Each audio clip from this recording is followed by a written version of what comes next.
ਬਹੁਤ ਹੀ ਸਤਿਕਾਰਯੋਗ ਗੁਰੂ ਰੂਪ ਗੁਰੂ ਸਾਰੇ ਖਾਲਸਾ ਜੀ। ਆਓ ਸਭ ਤੋਂ ਪਹਿਲਾਂ ਗੁਰੂ ਪਾਤਸ਼ਾਹ ਦੀ ਬਖਸ਼ਿਸ਼ ਪਵਿੱਤਰ ਫਤਿਹ ਬੁਲੰਦ ਕਰੀਏ। ਸਤਿਕਾਰ ਸਾਹਿਤ ਆਖਣਾ ਜੀ। ਵਾਹਿਗੁਰੂ ਜੀ ਕਾ ਖਾਲਸਾ, ਵਾਹਿਗੁਰੂ ਜੀ ਕੀ ਫਤਿਹ। ਵਿਸ਼ਾ ਬਹੁਤ ਅਹਿਮ, ਤਕਰੀਬਨ 3.5 ਦਹਾਕਿਆਂ ਤੋਂ ਵੱਧ ਸਮਾਂ ਬੀਤ ਚੁੱਕਾ ਹੈ। ਭਾਵ ਕਿ 4 ਫਰਵਰੀ 1986 ਦੇ ਵਿੱਚ ਵਾਪਰਿਆ ਸਾਕਾ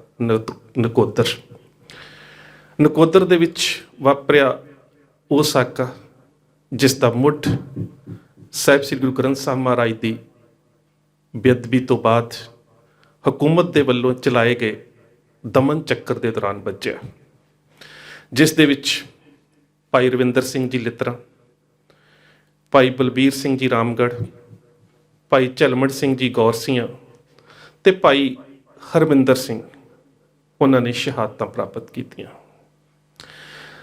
ਔਰ 35 ਸਾਲ ਤੋਂ ਵੱਧ ਸਮਾਂ ਬੀਤ ਚੁੱਕਾ ਹੈ ਇਸ ਸਾਰੇ ਘਟਨਾਕ੍ਰਮ ਦੇ ਵਿੱਚ, ਕਿਉਂਕਿ ਅੱਜ ਵੀ ਜਦੋਂ ਅਸੀਂ ਸਾਹਿਬ ਸ੍ਰੀ ਗੁਰੂ ਗ੍ਰੰਥ ਸਾਹਿਬ ਮਹਾਰਾਜ ਦੀ ਬੇਅਦਬੀ ਦੇ ਉੱਪਰ ਵਾਪਰ ਰਹੇ ਵਰਤਾਰਿਆਂ ਜਾਂ ਵੱਖ-ਵੱਖ ਰਾਜਨੀਤਿਕ ਪਾਰਟੀਆਂ ਦੀ ਪ੍ਰਤੀਕਿਰਿਆ ਦੀ ਗੱਲ ਕਰਦੇ ਹਾਂ, ਤਾਂ ਇਹਦੇ ਵਿੱਚ ਕੋਈ ਸ਼ੱਕ ਨਹੀਂ ਕਿ ਪਿਛਲੇ ਤਕਰੀਬਨ 7-8 ਸਾਲਾਂ ਦੇ ਵਿੱਚ ਪੰਜਾਬ ਦੇ ਵਿੱਚ ਜਿੰਨੀਆਂ ਵੀ ਰਾਜਨੀਤਿਕ ਧਿਰਾਂ ਨੇ, ਇਹਨਾਂ ਦੀ ਰਾਜਨੀਤੀ ਦਾ ਆਧਾਰ ਜਾਂ ਫਿਰ ਇਹਨਾਂ ਦੇ ਕੋਲ ਰਾਜਨੀਤੀ ਦੇ ਵਾਸਤੇ ਵਿਚਰਨ ਦੇ ਵਾਸਤੇ ਇੱਕੋ ਹੀ ਮੁੱਦਾ ਰਿਹਾ, ਗੁਰੂ ਗ੍ਰੰਥ ਸਾਹਿਬ ਮਹਾਰਾਜ ਦੀ ਬੇਅਦਬੀ। ਕਿਤੇ ਬਿਆਨ ਆ ਜਾਂਦੇ ਨੇ ਕਿ ਜਿੰਨੇ ਗੁਰੂ ਗ੍ਰੰਥ ਸਾਹਿਬ ਮਹਾਰਾਜ ਦੀ ਬੇਅਦਬੀ ਕਰਾਈ ਉਹਦਾ ਕੱਖ ਨਾ ਰਵੇ, ਉਹਦੀ ਕੁੱਲ ਦਾ ਨਾਸ਼ ਹੋ ਜਾਵੇ। ਕੋਈ ਗੁਟਕਾ ਸਾਹਿਬ ਨੂੰ ਹੱਥ ਦੇ ਵਿੱਚ ਫੜ ਕੇ ਕਹਿੰਦਾ ਹੈ ਕਿ ਮੈਂ ਪੰਜਾਬ ਦੇ ਵਿੱਚ ਜੋ ਕੁਝ ਵੀ ਹੋਇਆ ਇਸ ਦਾ ਹੱਲ ਕਰਾਂਗਾ। ਤੇ ਕਹਿਣ ਤੋਂ ਭਾਵ ਹੈ ਕਿ ਪਿਛਲੇ 7-8 ਸਾਲਾਂ ਤੋਂ ਜਿੰਨੀ ਵੀ ਇਹ ਰਾਜਨੀਤੀ ਦੇ ਕੋਲ ਇੱਕ ਅਹਿਮ ਮੁੱਦਾ ਰਿਹਾ, ਉਹ ਸਾਹਿਬ ਸ੍ਰੀ ਗੁਰੂ ਗ੍ਰੰਥ ਸਾਹਿਬ ਮਹਾਰਾਜ ਦੀ ਬੇਅਦਬੀ ਰਿਹਾ। ਮੈਂ ਕੱਲ ਪਰਸੋਂ ਦੀ ਅੰਗਰੇਜ਼ੀ ਅਖਬਾਰ ਦੀ ਇੱਕ ਕਟਿੰਗ ਜਿਹੜੀ ਕਿਸੇ ਵੀਰ ਨੇ ਸ਼ੇਅਰ ਕੀਤੀ ਸੀ, ਮੈਂ ਪੜ੍ਹ ਰਿਹਾ ਸੀ। ਉਹਦੇ ਵਿੱਚ ਆਮ ਆਦਮੀ ਪਾਰਟੀ ਦੇ ਪ੍ਰਮੁੱਖ ਅਰਵਿੰਦ ਕੇਜਰੀਵਾਲ ਨੇ ਕਿਹਾ ਕਿ ਬੇਅਦਬੀ ਤੇ ਨਸ਼ੇ ਜਿਹੜੇ ਨੇ ਉਹ ਪੰਜਾਬ ਦੇ ਰਾਜਨੀਤਿਕ ਜਾਂ ਪੰਜਾਬ ਦੇ ਲੋਕਾਂ ਦੇ ਮੁੱਦੇ ਨਹੀਂ ਹੈਗੇ, ਮੁੱਦਾ ਜਿਹੜਾ ਅਸਲ ਦੇ ਵਿੱਚ ਆਰਥਿਕਤਾ ਹੈ। ਪਰ ਇਹ ਵੀ ਅਪਰੋਚ ਜਿਹੜੀ ਬਿਲਕੁਲ ਗਲਤ ਹੈ। ਸ਼ਾਇਦ ਉਹਨਾਂ ਨੇ ਤਾਰੀਖ ਨੂੰ ਨਹੀਂ ਪੜ੍ਹਿਆ ਕਿ ਜੇਕਰ ਨਰਕਧਾਰੀ ਵਰਤਾਰੇ ਤੋਂ ਸ਼ੁਰੂ ਕਰ ਲਈਏ 1978 ਤੋਂ ਲੈ ਕੇ, ਤਾਂ ਜਿਹੜੀ ਪੰਜਾਬ ਦੀ ਸਮੱਸਿਆ ਉਹ ਕੇਵਲ ਤੇ ਕੇਵਲ ਆਰਥਿਕ ਨਹੀਂ ਹੈਗੀ। ਉਹਦੇ ਨਾਲ ਸਿੱਖਾਂ ਦੀਆਂ ਭਾਵਨਾਵਾਂ, ਸਿੱਖਾਂ ਦਾ ਭਵਿੱਖ, ਜਾਂ ਕਹਿ ਸਕਦੇ ਹੋ ਕਿ ਸਿੱਖਾਂ ਦਾ ਇੱਕ ਆਪਣਾ, ਕਹਿ ਸਕਦੇ ਹੋ ਕਿ ਇੱਕ ਜਿਹਨੂੰ ਅਸੀਂ ਕਹਿੰਦੇ ਸਵੈਮਾਨ ਦੇ ਨਾਲ ਇੱਕ ਨੰਬਰ ਦਾ ਸ਼ਹਿਰੀ ਬਣ ਕੇ ਜਿਉਣ ਦੀ ਜਿਹੜੀ ਚੇਤਨਤਾ ਉਹ ਜੁੜੀ ਹੋਈ ਹੈ। ਸੋ ਇਸ ਕਰਕੇ ਜੇ ਅਸੀਂ ਕਹੀਏ ਕਿ ਇਹ ਮੁੱਦੇ ਨਹੀਂ ਹੈਗੇ, ਤੇ ਮੇਰੇ ਖਿਆਲ ਦੇ ਨਾਲ ਅਸੀਂ ਅਤੀਤ ਤੋਂ ਬਿਲਕੁਲ ਅਣਜਾਣ ਹਾਂ। ਸੋ ਸਾਕਾ ਨਕੋਦਰ ਇਸ ਦੇ ਉਸ ਸਮੇਂ ਦੀਆਂ ਵਾਪਰੀਆਂ ਘਟਨਾਵਾਂ, ਕਿਉਂਕਿ ਅੱਜ ਜਿਹੜੇ ਵੀਰ ਸੋਸ਼ਲ ਮੀਡੀਆ ਦੇ ਉੱਪਰ, ਫੇਸਬੁੱਕ ਦੇ ਉੱਪਰ, ਯੂਟਿਊਬ ਦੇ ਉੱਪਰ ਜਾਂ ਹੋਰ ਜਿੰਨੇ ਵੀ ਸਾਡੇ ਬਿਜਲਈ ਜਰੀਏ ਦੇ ਜਿੰਨੇ ਵੀ ਮਾਧਿਅਮ ਨੇ, ਜਿਹੜੇ ਵੀ ਵੀਰ ਉਹਨਾਂ ਦੇ ਉੱਪਰ ਸਰਗਰਮ ਨੇ, ਕਈ ਵਾਰੀ ਅਸੀਂ ਪੋਸਟ ਤੇ ਸ਼ੇਅਰ ਕਰਦੇ ਹਾਂ, ਪਰ ਪਿਛੋਕੜ ਕੀ ਸੀ, ਵਾਪਰਿਆ ਕੀ ਸੀ, ਕਿਵੇਂ ਹੋਇਆ ਔਰ ਕੀ ਕਾਰਨ ਹੈ ਕਿ ਅੱਜ ਤੱਕ ਇਨਸਾਫ ਨਹੀਂ ਮਿਲਿਆ, ਉਸ ਸਾਰੇ ਘਟਨਾਕ੍ਰਮ ਦਾ ਪਤਾ ਹੋਣਾ ਬਹੁਤ ਜ਼ਰੂਰੀ ਹੈ। ਘਟਨਾ 2 ਫਰਵਰੀ 1986 ਦੇ ਵਿੱਚ ਵਾਪਰੀ, ਜਦੋਂ ਗੁਰੂ ਨਾਨਕਪੁਰਾ ਮੁਹੱਲਾ ਦੇ ਵਿੱਚ ਗੁਰਦੁਆਰਾ ਗੁਰੂ ਅਰਜਨ ਦੇਵ ਸਾਹਿਬ ਵਿਖੇ ਸ਼ਰਾਰਤੀਆਂ ਨੇ 5 ਸਾਹਿਬ ਸ੍ਰੀ ਗੁਰੂ ਗ੍ਰੰਥ ਸਾਹਿਬ ਮਹਾਰਾਜ ਦੇ ਸਰੂਪਾਂ ਨੂੰ ਅਗਨ ਭੇਟ ਕਰ ਦਿੱਤਾ। ਘਟਨਾ ਸਵੇਰ ਦੇ 9:25 ਤੋਂ ਲੈ ਕੇ 9:30 ਵਜੇ ਦੇ ਵਿੱਚ ਵਾਪਰੀ। ਕਹਿਣ ਤੋਂ ਭਾਵ ਕਿ ਉਨੇ ਕੁ ਸਮੇਂ ਇਹ ਘਟਨਾ ਵਾਪਰੀ। ਹੁਣ ਬੇਸ਼ੱਕ ਕਿ ਕਿਹਾ ਗਿਆ ਕਿ ਇਹਦੇ ਪਿੱਛੇ ਗੁਰੂ ਗ੍ਰੰਥ ਸਾਹਿਬ ਮਹਾਰਾਜ ਦੇ ਸਰੂਪਾਂ ਦੇ ਅਗਨ ਭੇਟ ਹੋਣ ਪਿੱਛੇ ਆਹ ਕਾਰਨ ਹੋ ਸਕਦਾ, ਆਹ ਕਾਰਨ ਹੋ ਸਕਦਾ, ਆਹ ਕਾਰਨ ਹੋ ਸਕਦਾ, ਜਿਸ ਤਰ੍ਹਾਂ ਅੱਜ ਵੀ ਕਿਹਾ ਜਾਂਦਾ। ਪਰ ਇਹਦੇ ਵਿੱਚ ਅਹਿਮ ਪੱਖ ਇਹ ਸੀ ਕਿ ਜਦੋਂ ਸਿੱਖ ਸੰਗਤਾਂ ਨੂੰ ਸਰੂਪਾਂ ਦੇ ਅਗਨ ਭੇਟ ਹੋਣ ਦਾ ਪਤਾ ਲੱਗਾ, ਸਿੱਖ ਸੰਗਤਾਂ ਗੁਰਦੁਆਰਾ ਸਾਹਿਬ ਪਹੁੰਚੀਆਂ। ਉਸ ਵੇਲੇ ਨਕੋਦਰ ਦਾ SDM ਸੁਰਜੀਤ ਸਿੰਘ ਰਾਜਪੂਤ ਔਰ DSP ਗੋਪਾਲ ਸਿੰਘ ਘੁੰਮਣ ਉਹ ਵੀ ਮੌਕੇ ਦੇ ਉੱਪਰ ਪਹੁੰਚੇ। ਸੰਗਤਾਂ ਉੱਥੇ ਸੀ, ਉਸ ਸ਼ਹਿਰ ਦੇ ਜਿਹੜੇ ਪ੍ਰਮੁੱਖ ਧਾਰਮਿਕ ਵਿਅਕਤੀ ਉਹ ਉੱਥੇ ਸਨ, ਸਮਾਜ ਦੇ ਵਿੱਚ ਚੰਗਾ ਰੁਤਬਾ ਤੇ ਸਥਾਨ ਰੱਖਣ ਵਾਲੇ ਲੋਕ ਉੱਥੇ ਸਨ। ਹੁਣ ਉਹਦੇ ਤੋਂ ਇੱਕ ਗੱਲ ਬਿਲਕੁਲ ਸਪਸ਼ਟ ਹੋ ਗਈ ਕਿ ਗੁਰੂ ਗ੍ਰੰਥ ਸਾਹਿਬ ਮਹਾਰਾਜ ਦੇ 5 ਸਰੂਪ ਜਿਹੜੇ ਅਗਨ ਭੇਟ ਹੋਏ ਸਨ, ਉਹਨਾਂ ਦੇ ਵਿੱਚ ਉਹ ਵੀ ਸਰੂਪ ਸੀ ਜਿਹੜਾ ਪੀੜਾ ਸਾਹਿਬ ਦੇ ਉੱਪਰ ਪ੍ਰਕਾਸ਼ ਕੀਤਾ ਹੋਇਆ ਸੀ, ਤੇ ਬਾਕੀ ਸਰੂਪ ਜਿਹੜੇ ਸੀਗੇ ਉਹ ਸੁੱਖ ਆਸਣ ਵਾਲੇ ਸਥਾਨ ਦੇ ਵਿੱਚ ਸਨ। ਹੁਣ ਹੈਰਾਨਗੀ ਦੀ ਗੱਲ ਇਹ ਸੀ ਕਿ ਜੇਕਰ ਸ਼ਾਰਟ ਸਰਕਟ ਤੋਂ ਕਿਸੇ ਮੋਮਬੱਤੀ ਤੋਂ, ਕਿਸੇ ਜੋਤ ਤੋਂ, ਕਿਸੇ ਅਗਰਬੱਤੀ ਤੋਂ ਜਾਂ ਕਿਸੇ ਹੋਰ ਵਸੀਲੇ ਤੋਂ ਜਾਂ ਕਿਸੇ ਗ੍ਰੰਥੀ ਸਿੰਘ ਦੀ ਅਣਗਹਿਲੀ ਦੇ ਕਰਕੇ ਇਹ ਸਰੂਪ ਅਗਨ ਭੇਟ ਹੋਏ ਹੋਣ, ਤਾਂ ਜਿਹੜਾ ਦੋਹਾਂ ਸਰੂਪਾਂ ਦੇ ਵਿੱਚ ਡਿਫਰੈਂਸ ਸੀ, ਪ੍ਰਕਾਸ਼ ਸਥਾਨ ਤੇ ਸੁੱਖ ਆਸਣ ਦਾ ਸਥਾਨ, ਉੱਥੋਂ ਤੱਕ ਅੱਗ ਨੂੰ ਜਾਣ ਦਾ ਕੋਈ ਨਾ ਕੋਈ ਕਹਿ ਸਕਦੇ ਹੋ ਕਿ ਕੋਈ ਸਬੰਧ ਹੋਣਾ ਚਾਹੀਦਾ ਸੀ ਕਿ ਕੋਈ ਦਰੀ ਸੜੀ ਹੁੰਦੀ ਕਿ ਅਗਨੀ ਜਿਹੜੀ ਆ ਉਧਰੋਂ ਉਧਰਲੇ ਪਾਸੇ ਗਈ ਜਾਂ ਉਧਰੋਂ ਉਧਰਲੇ ਪਾਸੇ ਗਈ। ਸੋ ਇਹ ਇੱਕ ਅਹਿਮ ਤੱਥ ਸੀ ਜਿਸ ਤੋਂ ਪਤਾ ਲੱਗ ਰਿਹਾ ਸੀ ਕਿ ਇਹ ਕਿਸੇ ਵੀ ਕਹਿ ਸਕਦੇ ਕਿ ਅਚਨਚੇਤੀ ਵਰਤਾਰੇ ਦਾ ਹਿੱਸਾ ਨਹੀਂ ਹੈ, ਬਲਕਿ ਇਹਦੇ ਪਿੱਛੇ ਕੋਈ ਨਾ ਕੋਈ ਸਾਜ਼ਿਸ਼ ਜ਼ਰੂਰ ਹੈ। ਇਸੇ ਆਧਾਰ ਦੇ ਉੱਪਰ FIR ਨੰਬਰ 50 ਨਕੋਦਰ ਥਾਣੇ ਦੇ ਵਿੱਚ ਦਰਜ ਤਾਂ ਕੀਤੀ ਗਈ, ਪਰ ਕਾਰਵਾਈ ਕੋਈ ਨਾ ਹੋਈ। ਜਦੋਂ ਕਾਰਵਾਈ ਨਾ ਹੋਈ, ਇਹ 2 ਫਰਵਰੀ ਨੂੰ ਹੀ ਵਾਪਰੀਆਂ ਸਾਰੀਆਂ ਘਟਨਾਵਾਂ ਜਿਹੜੀਆਂ ਮੈਂ ਤੁਹਾਡੇ ਨਾਲ ਸਾਂਝੀਆਂ ਕਰ ਰਿਹਾ। ਇੱਕ ਦਿਨ ਦੇ ਵਿੱਚ ਕੀ ਕੁਝ ਵਾਪਰ ਗਿਆ। ਸਵੇਰੇ 9:30 ਵਜੇ ਬੇਅਦਬੀ ਹੁੰਦੀ ਹੈ, ਸੰਗਤਾਂ ਇਕੱਠੀਆਂ ਹੁੰਦੀਆਂ ਨੇ। ਉਸ ਵੇਲੇ ਮੌਕੇ ਦੇ ਉੱਪਰ ਪ੍ਰਸ਼ਾਸਨ ਦੇ, ਪੁਲਿਸ ਦੇ ਅਫਸਰ ਹੁੰਦੇ ਨੇ, ਥਾਣੇ ਦੇ ਵਿੱਚ FIR ਦਰਜ ਹੁੰਦੀ ਹੈ, ਪਰ ਕਾਰਵਾਈ ਕੋਈ ਨਹੀਂ ਹੁੰਦੀ। ਅਖੀਰ ਜਿਹੜੀਆਂ ਸੰਗਤਾਂ ਨੇ ਉਸੇ ਦਿਨ ਉਸ ਹਲਕੇ ਦੇ MLA ਸਰਦਾਰ ਕੁਲਦੀਪ ਸਿੰਘ ਵਡਾਲਾ ਦੇ ਨਾਲ ਸੰਪਰਕ ਕਰਦੀਆਂ ਨੇ। ਉਸ ਤੋਂ ਬਾਅਦ ਸਰਦਾਰ ਕੁਲਦੀਪ ਸਿੰਘ ਵਡਾਲਾ ਤੇ ਬਾਕੀ ਸੰਗਤਾਂ ਦੇ ਨਾਲ ਉਸ ਵੇਲੇ ਦੇ SSP ਇਜ਼ਹਾਰ ਆਲਮ, ਉਹਦੇ ਤੋਂ ਇਲਾਵਾ ਐਡੀਸ਼ਨਲ ਡਿਪਟੀ ਕਮਿਸ਼ਨਰ ਦਰਬਾਰਾ ਗੁਰੂ, ਇਹ ਸਾਰੇ ਜਿਹੜੇ ਨੇ ਇਹਨਾਂ ਨੂੰ ਮਿਲਿਆ ਜਾਂਦਾ ਹੈ ਔਰ ਇਹ ਆਪ ਗੁਰਦੁਆਰਾ ਸਾਹਿਬ ਪਹੁੰਚਦੇ ਨੇ।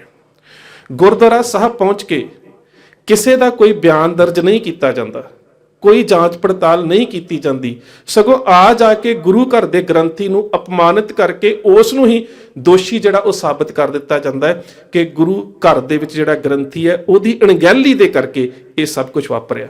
ਸੰਗਤਾਂ ਦੇ ਵਿੱਚ ਹੋਰ ਰੋਸ ਫੈਲ ਗਿਆ। ਇਲਾਕੇ ਦੀਆਂ ਜਿਹੜੀਆਂ ਸੰਗਤਾਂ ਸੀ ਉਹਨਾਂ ਤੱਕ ਵੀ ਸੁਨੇਹੇ ਪਹੁੰਚ ਗਏ ਕਿ ਸਵੇਰ ਦੀ ਬੇਅਦਬੀ ਹੋਈ ਹੈ ਔਰ ਅਜੇ ਤੱਕ ਜਿਹੜੀ ਪੁਲਿਸ ਦੇ ਵੱਲੋਂ, ਪ੍ਰਸ਼ਾਸਨ ਦੇ ਵੱਲੋਂ ਇਹ ਵੀ ਨਹੀਂ ਮੰਨਿਆ ਜਾ ਰਿਹਾ ਕਿ ਇਹ ਜਿਹੜੀ ਬੇਅਦਬੀ ਹੈ ਕਿਸੇ ਨੇ ਸਾਜ਼ਿਸ਼ੀ ਬਿੱਦ ਦੇ ਨਾਲ, ਸਾਜ਼ਿਸ਼ ਦੇ ਨਾਲ ਕੀਤੀ ਹੈ। ਕੇਵਲ ਤੇ ਕੇਵਲ ਗੁਰੂ ਘਰ ਦੇ ਗ੍ਰੰਥੀ ਸਿੰਘ ਨੂੰ, ਜਿਸ ਦਾ ਕੋਈ ਦੋਸ਼ ਹੀ ਨਹੀਂ ਹੈ, ਉਸ ਨੂੰ ਦੋਸ਼ੀ ਬਣਾ ਦਿੱਤਾ ਗਿਆ ਜਾਂ ਉਸ ਨੂੰ ਅਪਮਾਨਿਤ ਕਰਕੇ ਇਹ ਗੱਲ ਕਹਿ ਦਿੱਤੀ ਗਈ ਹੈ ਕਿ ਉਹਦੀ ਅਣਗਹਿਲੀ ਦੇ ਕਰਕੇ ਗੁਰੂ ਗ੍ਰੰਥ ਸਾਹਿਬ ਮਹਾਰਾਜ ਦੀ ਬੇਅਦਬੀ ਹੋਈ ਹੈ। 2 ਫਰਵਰੀ ਦੀ ਸ਼ਾਮ, ਉਸੇ ਹੀ ਦਿਨ ਦੀ ਸ਼ਾਮ ਨੂੰ ਇੱਕ ਬੜਾ ਅਹਿਮ ਤੱਥ ਜਿਹੜਾ ਕਿ ਇਸ ਘਟਨਾਕ੍ਰਮ ਦੇ ਵਿੱਚ ਸ਼ਹੀਦ ਹੋਏ ਵੀਰ ਦੇ ਪਿਤਾ ਜੀ ਨੇ ਅਖਬਾਰ ਦੇ ਵਿੱਚ ਸਾਂਝਾ ਕੀਤਾ ਸੀ। ਉਹ ਕਹਿੰਦੇ ਕਿ ਉਸ ਸਮੇਂ ਸਾਬਕਾ ਮੁੱਖ ਮੰਤਰੀ ਦਰਬਾਰਾ ਸਿੰਘ ਦਾ ਜਿਹੜਾ ਚੋਣ ਇੰਚਾਰਜ ਸੀ, ਜਿਹੜੀਆਂ ਉਹਦੀਆਂ ਚੋਣਾਂ ਦਾ ਇੰਚਾਰਜ ਹੋਇਆ ਕਰਦਾ ਸੀ, ਪੰਡਤ ਨੰਦੋ ਰਾਮ, ਉਹਦੇ ਘਰ ਦੇ ਵਿੱਚ DSP ਰਣਜੀਤ ਸਿੰਘ ਭਿੰਡਰ, ਉਮਰਾਓ ਸਿੰਘ ਜਿਹੜਾ ਕਿ ਕਾਂਗਰਸ ਦਾ ਹਾਰਿਆ ਹੋਇਆ MLA ਸੀ, ਤੇ ਉਸ ਸਮੇਂ ਸ਼ਿਵ ਸੈਨਾ ਦਾ ਸੂਬਾ ਪ੍ਰਧਾਨ ਰਮਾਕਾਂਤ ਜਲੋਟਾ, ਇਹ ਸਾਰੇ ਮਿਲਦੇ ਨੇ। ਔਰ ਇਹਨਾਂ ਦੇ ਮਿਲਣ ਦਾ ਕਾਰਨ ਕੀ ਹੈ ਕਿ ਇੱਕ ਅਜਿਹੀ ਧਿਰ ਨੂੰ ਉਭਾਰਿਆ ਜਾਵੇ, ਤੇ ਇਹਦੇ ਵਿੱਚੋਂ ਤੁਹਾਨੂੰ ਅਕਾਲੀ ਕਾਂਗਰਸੀ ਸਬੰਧ ਨੇ ਉਹਨਾਂ ਦਾ ਵੀ ਪਤਾ ਲੱਗੇਗਾ ਕਿ ਕਿਸ ਤਰ੍ਹਾਂ ਦੇ ਨਾਲ ਜਦੋਂ ਸਿੱਖਾਂ ਦੇ ਜਜ਼ਬਾਤਾਂ ਦੇ ਨਾਲ ਖੇਡਿਆ ਜਾਂਦਾ ਹੈ, ਤਾਂ ਉਸ ਵੇਲੇ ਇਹ ਜਿਹੜੀਆਂ ਧਿਰਾਂ ਨੇ ਇਹ ਪਾਰਟੀ ਬਾਜੀ ਤੋਂ ਉੱਪਰ ਉੱਠ ਕੇ ਸਿੱਖ ਵਿਰੋਧੀ ਭੂਮਿਕਾ ਕਿਵੇਂ ਨਿਭਾਉਂਦੀਆਂ ਨੇ। ਉਸ ਵੇਲੇ ਦਾ ਜਿਹੜਾ ਕਾਂਗਰਸੀ ਹਾਰਿਆ ਹੋਇਆ MLA ਸੀ ਉਮਰਾਓ ਸਿੰਘ, ਉਹਦੇ ਉਸ ਵੇਲੇ ਦੇ ਬਰਨਾਲਾ ਸਰਕਾਰ ਦੇ ਵਿੱਚ ਬਲਵੰਤ ਸਿੰਘ ਖਜ਼ਾਨਾ ਮੰਤਰੀ ਦੇ ਨਾਲ ਬੜੇ ਚੰਗੇ ਸਬੰਧ ਸਨ, ਤੇ ਜਿਹੜਾ ਬਲਵੰਤ ਸਿੰਘ ਹੈ ਉਹ ਆ ਜਾ ਕੇ ਕਿਤੇ ਨਾ ਕਿਤੇ ਸਰਦਾਰ ਕੁਲਦੀਪ ਸਿੰਘ ਵਡਾਲਾ ਦਾ ਵਿਰੋਧੀ ਸੀ। ਹੁਣ ਇਸ ਸਾਰੀ ਕਹਿ ਸਕਦੇ ਹੋ ਘਟਨਾਕ੍ਰਮ ਦੀ ਅਗਵਾਈ ਜਿਹੜੀ ਹੈ ਉਹ ਸੰਗਤ ਨੂੰ ਨਾਲ ਲੈ ਕੇ ਬਾਬਾ ਜੋਗਿੰਦਰ ਸਿੰਘ ਜੀ, ਸੰਤ ਜਰਨੈਲ ਸਿੰਘ ਖਾਲਸਾ ਪਿੰਡਰਾਂ ਵਾਲਿਆਂ ਦੇ ਪਿਤਾ ਜੀ, ਉਹ ਵੀ ਵਡਾਲਾ ਸਾਹਿਬ ਦੇ ਨਾਲ ਸਨ। ਸੋ ਇਹਦੇ ਵਿੱਚ ਵਡਾਲਾ ਸਾਹਿਬ ਜਿਹੜੇ ਨੇ ਇੱਕ ਅਹਿਮ ਭੂਮਿਕਾ ਨਿਭਾ ਰਹੇ ਸਨ, ਪਰ ਉਹਨਾਂ ਦੀ ਵਿਰੋਧਤਾ ਕਰਨ ਦੇ ਵਾਸਤੇ ਜਾਂ ਇਹ ਕਹਿ ਲਓ ਕਿ ਇਹ ਕਹਿਣ ਦੇ ਵਾਸਤੇ ਕਿ ਇਸ ਗੁਰੂ ਗ੍ਰੰਥ ਸਾਹਿਬ ਮਹਾਰਾਜ ਦੀ ਹੋਈ ਬੇਅਦਬੀ ਦਾ ਇਨਸਾਫ ਸਿੱਖਾਂ ਨੂੰ ਨਹੀਂ ਦਿੱਤਾ ਜਾਵੇਗਾ, ਸਿੱਖ ਵਿਰੋਧੀ ਧਿਰਾਂ ਜਿਹੜੀਆਂ ਨੇ ਉਹ ਇਕੱਠੀਆਂ ਕਿਵੇਂ ਹੁੰਦੀਆਂ ਨੇ। 2 ਫਰਵਰੀ ਤੱਕ ਇਹ ਸਾਰੇ ਵਰਤਾਰੇ ਵਾਪਰਦੇ ਨੇ। ਜੋ ਕੁਝ ਮੈਂ ਤੁਹਾਨੂੰ ਦੱਸਿਆ ਕਿ ਸਵੇਰੇ ਸਾਹਿਬ ਸ੍ਰੀ ਗੁਰੂ ਗ੍ਰੰਥ ਸਾਹਿਬ ਮਹਾਰਾਜ ਦੀ ਬੇਅਦਬੀ ਹੁੰਦੀ ਹੈ, ਦਿਨੇ ਕਿਸ ਤਰ੍ਹਾਂ ਦੇ ਨਾਲ ਪਹਿਲਾਂ ਜਿਹੜੇ ਪ੍ਰਸ਼ਾਸਨ ਤੇ ਪੁਲਿਸ ਆ ਕੇ ਇਹ ਸਮਝਦੀ ਹੈ ਕਿ ਬੇਅਦਬੀ ਸਾਜ਼ਿਸ਼ੀ ਤਰੀਕੇ ਦੇ ਨਾਲ ਕੀਤੀ ਗਈ ਹੈ। ਉਸ ਤੋਂ ਬਾਅਦ ਵੱਡੇ ਅਫਸਰ ਆਉਂਦੇ ਨੇ SSP ਤੇ ADC, ਉਹ ਕਹਿੰਦੇ ਨੇ ਕਿ ਗ੍ਰੰਥੀ ਸਿੰਘ ਦੀ ਅਣਗਹਿਲੀ ਦੇ ਨਾਲ ਸਭ ਕੁਝ ਵਾਪਰਿਆ। ਤੇ ਉਸੇ ਸ਼ਾਮ 2 ਫਰਵਰੀ ਨੂੰ ਹੀ ਜਿਹੜਾ ਉਸ ਵੇਲੇ ਸਾਬਕਾ ਮੁੱਖ ਮੰਤਰੀ ਦਰਬਾਰਾ ਸਿੰਘ ਸੀ, ਉਹਦੇ ਚੋਣ ਇੰਚਾਰਜ ਦੇ ਘਰ ਜਿਹੜੀ ਹੈ ਇਹ ਲੀਡਰ ਜਿਹੜੇ ਨੇ ਇਹ ਮੀਟਿੰਗ ਕਰਦੇ ਨੇ। ਬਕਾਇਦਾ ਤੌਰ ਤੇ ਇਹ ਸਭ ਕੁਝ ਅਖਬਾਰਾਂ ਦੇ ਵਿੱਚ ਆ ਚੁੱਕਾ ਹੈ। 3 ਫਰਵਰੀ ਦੀ ਸਵੇਰ 2 ਦਾ ਸਾਰਾ ਲੰਘ ਗਿਆ। ਸਰਦਾਰ ਕੁਲਦੀਪ ਸਿੰਘ ਵਡਾਲਾ ਜੀ ਦੀ ਅਗਵਾਈ ਦੇ ਵਿੱਚ ਸੰਗਤਾਂ ਨੇ ਗੁਰਦੁਆਰਾ ਸਾਹਿਬ ਤੋਂ ਥਾਣੇ ਤੱਕ ਰੋਸ ਮਾਰਚ ਕੀਤਾ। ਇਹਦੇ ਵਿੱਚ ਆਲ ਇੰਡੀਆ ਸਿੱਖ ਸਟੂਡੈਂਟ ਫੈਡਰੇਸ਼ਨ, ਭਾਵ ਮੇਰੇ ਮੂੰਹ ਆਲ ਇੰਡੀਆ ਨਿਕਲ ਗਿਆ, ਪਰ ਉਦੋਂ ਸਿੱਖ ਸਟੂਡੈਂਟ ਫੈਡਰੇਸ਼ਨ ਦਾ ਨਾਮ ਜ਼ਿਆਦਾ ਵਰਤਿਆ ਜਾਂਦਾ ਸੀ, ਸਿੱਖ ਸਟੂਡੈਂਟ ਫੈਡਰੇਸ਼ਨ। ਇਹਦੇ ਤੋਂ ਇਲਾਵਾ ਕਾਲਜਾਂ ਦੇ ਵਿੱਚ ਆਏ ਹੋਏ ਹੋਰ ਸਟੂਡੈਂਟ, ਜਿਨ੍ਹਾਂ ਦੇ ਵਿੱਚ ਬੱਚੀਆਂ ਵੀ ਔਰ ਬੱਚੇ ਵੀ, ਸੰਗਤਾਂ ਸ਼ਹਿਰ ਦੀਆਂ ਵੀ ਤੇ ਆਲੇ ਦੁਆਲੇ ਪਿੰਡਾਂ ਤੋਂ ਆਈਆਂ ਵੀ। ਉਹਦੇ ਤੋਂ ਇਲਾਵਾ ਸ਼ਹਿਰ ਦੇ ਨਾਮੀ ਡਾਕਟਰ, ਸ਼ਹਿਰ ਦੇ ਨਾਮੀ ਵਕੀਲ, ਸ਼ਹਿਰ ਦੇ ਕੁਝ ਦੁਕਾਨਦਾਰ ਵੀ, ਜਿਹੜੇ ਸੱਚਮੁੱਚ ਹੀ ਸੁਹਿਰਦਤਾ ਦੇ ਨਾਲ, ਭਾਵੇਂ ਉਹ ਕੁਝ ਸਿੱਖ ਨਹੀਂ ਵੀ ਸਨ, ਪਰ ਉਹ ਸੋਚ ਰਹੇ ਸੀ ਕਿ ਸੱਚਮੁੱਚ ਹੀ ਇਹ ਸ਼ਹਿਰ ਦੇ ਵਿੱਚ ਵਾਪਰੀ ਹੋਈ ਬੜੀ ਮੰਦਭਾਗੀ ਘਟਨਾ ਹੈ। ਜਿਸ ਤਰ੍ਹਾਂ ਮੈਂ ਅਕਸਰ ਕਹਿੰਦਾ ਹੁੰਦਾ ਕਿ ਕਿਸੇ ਵੀ ਕੌਮੀਅਤ ਦੇ ਵਿੱਚ ਜੇ ਕੁਝ ਮਾੜੇ ਵਿਅਕਤੀ ਹੁੰਦੇ ਨੇ ਤੇ ਕੁਝ ਚੰਗੇ ਵੀ ਹੁੰਦੇ ਨੇ। ਸੋ ਥਾਣੇ ਦੇ ਵਿੱਚ ਦੁਬਾਰਾ ਮੰਗ ਪੱਤਰ ਦਿੱਤਾ ਗਿਆ ਕਿ ਦੋਸ਼ੀਆਂ ਨੂੰ ਗ੍ਰਿਫਤਾਰ ਕੀਤਾ ਜਾਵੇ, ਘਟਨਾਕ੍ਰਮ ਦੀ ਜਾਂਚ ਕੀਤੀ ਜਾਵੇ, ਔਰ ਇਹ ਗੱਲ ਬਿਲਕੁਲ ਸਪਸ਼ਟ ਹੈ ਕਿ ਗੁਰੂ ਗ੍ਰੰਥ ਸਾਹਿਬ ਮਹਾਰਾਜ ਦੇ ਸਰੂਪਾਂ ਦੀ ਬੇਅਦਬੀ ਜਿਹੜੀ ਹੈ ਉਹ ਸਾਜ਼ਿਸ਼ ਦੇ ਨਾਲ ਕੀਤੀ ਗਈ ਹੈ। ਪਰ ਉਸੇ ਵੇਲੇ ਜਦੋਂ ਸਰਦਾਰ ਕੁਲਦੀਪ ਸਿੰਘ ਵਡਾਲਾ ਵੀ, ਬਾਬਾ ਜੋਗਿੰਦਰ ਸਿੰਘ, ਸ਼ਹਿਰ ਦੇ ਹੋਰ ਅਕਾਲੀ ਆਗੂ, ਇਹਦੇ ਤੋਂ ਇਲਾਵਾ ਸਿੱਖ ਸਟੂਡੈਂਟ ਫੈਡਰੇਸ਼ਨ ਦੇ ਜਿਹੜੇ ਕਾਲਜਾਂ ਦੇ ਨੌਜਵਾਨ ਨੁਮਾਇੰਦੇ ਸੀ ਤੇ ਐਸਡੀਐਮ, ਇਹਨਾਂ ਸਾਰਿਆਂ ਦੇ ਸਾਹਮਣੇ, ਜਦੋਂ ਕਿ ਐਡੀਸ਼ਨਲ ਡਿਪਟੀ ਕਮਿਸ਼ਨਰ ਦਰਬਾਰਾ ਗੁਰੂ ਵੀ ਸੀ ਉੱਥੇ, ਉਹਦੀ ਹਾਜ਼ਰੀ ਦੇ ਵਿੱਚ ਜ਼ਿਲ੍ਹੇ ਦੇ ਐਸਐਸਪੀ ਇਜ਼ਹਾਰ ਆਲਮ ਨੇ ਕਹਿ ਦਿੱਤਾ ਕਿ ਕਿਸੇ ਨੂੰ ਗ੍ਰਿਫਤਾਰ ਨਹੀਂ ਕੀਤਾ ਜਾਵੇਗਾ, ਕੋਈ ਜਾਂਚ ਨਹੀਂ ਕੀਤੀ ਜਾਵੇਗੀ। ਰਹੀ ਗੱਲ, ਜੇਕਰ ਤੁਸੀਂ ਰੋਸ ਮੁਜ਼ਾਹਰੇ ਕਰਨੇ ਨੇ ਤਾਂ ਮੈਨੂੰ ਸਿੱਖਾਂ ਨੂੰ ਚੰਗੀ ਤਰ੍ਹਾਂ ਦੇ ਨਾਲ ਕਾਬੂ ਕਰਨਾ ਆਉਂਦਾ ਹੈ। ਮੈਂ ਬਾਕੀ ਜ਼ਿਲ੍ਹਿਆਂ ਦੇ ਵਿੱਚੋਂ ਪੁਲਿਸ, BSF, CRPF ਤੇ ਹੋਰ ਜਿਹੜੇ ਕਹਿ ਸਕਦੇ ਹੋ ਕਿ ਨੀਮ ਫੌਜੀ ਦਲ ਨੇ, ਉਹਨਾਂ ਨੂੰ ਮੰਗਾ ਕੇ ਮੈਂ ਤੁਹਾਨੂੰ ਇੱਥੇ ਤੁਹਾਡੀ ਖੁੰਬ ਠੱਪ ਦੇਵਾਂਗਾ। ਮੈਨੂੰ ਪਤਾ ਹੈ ਕਿ ਸਿੱਖਾਂ ਨੂੰ ਕਾਬੂ ਦੇ ਵਿੱਚ ਕਿਵੇਂ ਰੱਖਣਾ ਹੈ। ਸੋ ਇਹ ਸਾਰਾ ਦਿਨ ਜਿਹੜਾ ਸੀਗਾ, ਉਸ ਦਿਨ ਘਟਨਾਕ੍ਰਮ ਵਾਪਰਿਆ। ਉਸੇ ਦਿਨ ਹੀ ਇਹ ਵੀ ਕਹਿ ਦਿੱਤਾ ਗਿਆ ਕਿ ਅਗਲੇ ਦਿਨ ਜਿਹੜਾ ਉਹ ਸ਼ਹਿਰ ਦੇ ਵਿੱਚ ਰੋਸ ਮਾਰਚ ਕੀਤਾ ਜਾਵੇਗਾ। ਜਿੰਨੇ ਵੀ ਅਕਾਲੀ ਦਲ ਦੇ ਵੱਲੋਂ ਸੱਦੇ ਦੇ ਉੱਪਰ ਜਿਹੜਾ ਸੱਦਾ ਸਰਦਾਰ ਕੁਲਦੀਪ ਸਿੰਘ ਵਡਾਲਾ ਦੇ ਹੋਣਾ ਵੱਲੋਂ ਦਿੱਤਾ ਗਿਆ ਸੀ, ਉਸ ਸੱਦੇ ਦੇ ਮੁਤਾਬਕ ਜਿੰਨੇ ਵੀ ਲੋਕਲ ਅਕਾਲੀ ਲੀਡਰ ਸਨ ਉਹ ਉੱਥੇ ਪਹੁੰਚੇ। ਸਿੱਖ ਸਟੂਡੈਂਟ ਫੈਡਰੇਸ਼ਨ ਦੇ ਵੱਲੋਂ ਵੱਖ-ਵੱਖ ਯੂਨਿਟਾਂ ਨੂੰ ਸੱਦਾ ਦੇ ਦਿੱਤਾ ਗਿਆ। ਇਹਦੇ ਤੋਂ ਇਲਾਵਾ ਅਕਾਲੀ ਲੀਡਰ ਜਿਹੜੇ ਸੀਗੇ, ਉਸ ਵੇਲੇ ਦੇ ਮੁੱਖ ਮੰਤਰੀ ਸੁਰਜੀਤ ਸਿੰਘ ਬਰਨਾਲਾ ਨੂੰ ਵੀ ਜਾ ਕੇ ਮਿਲੇ।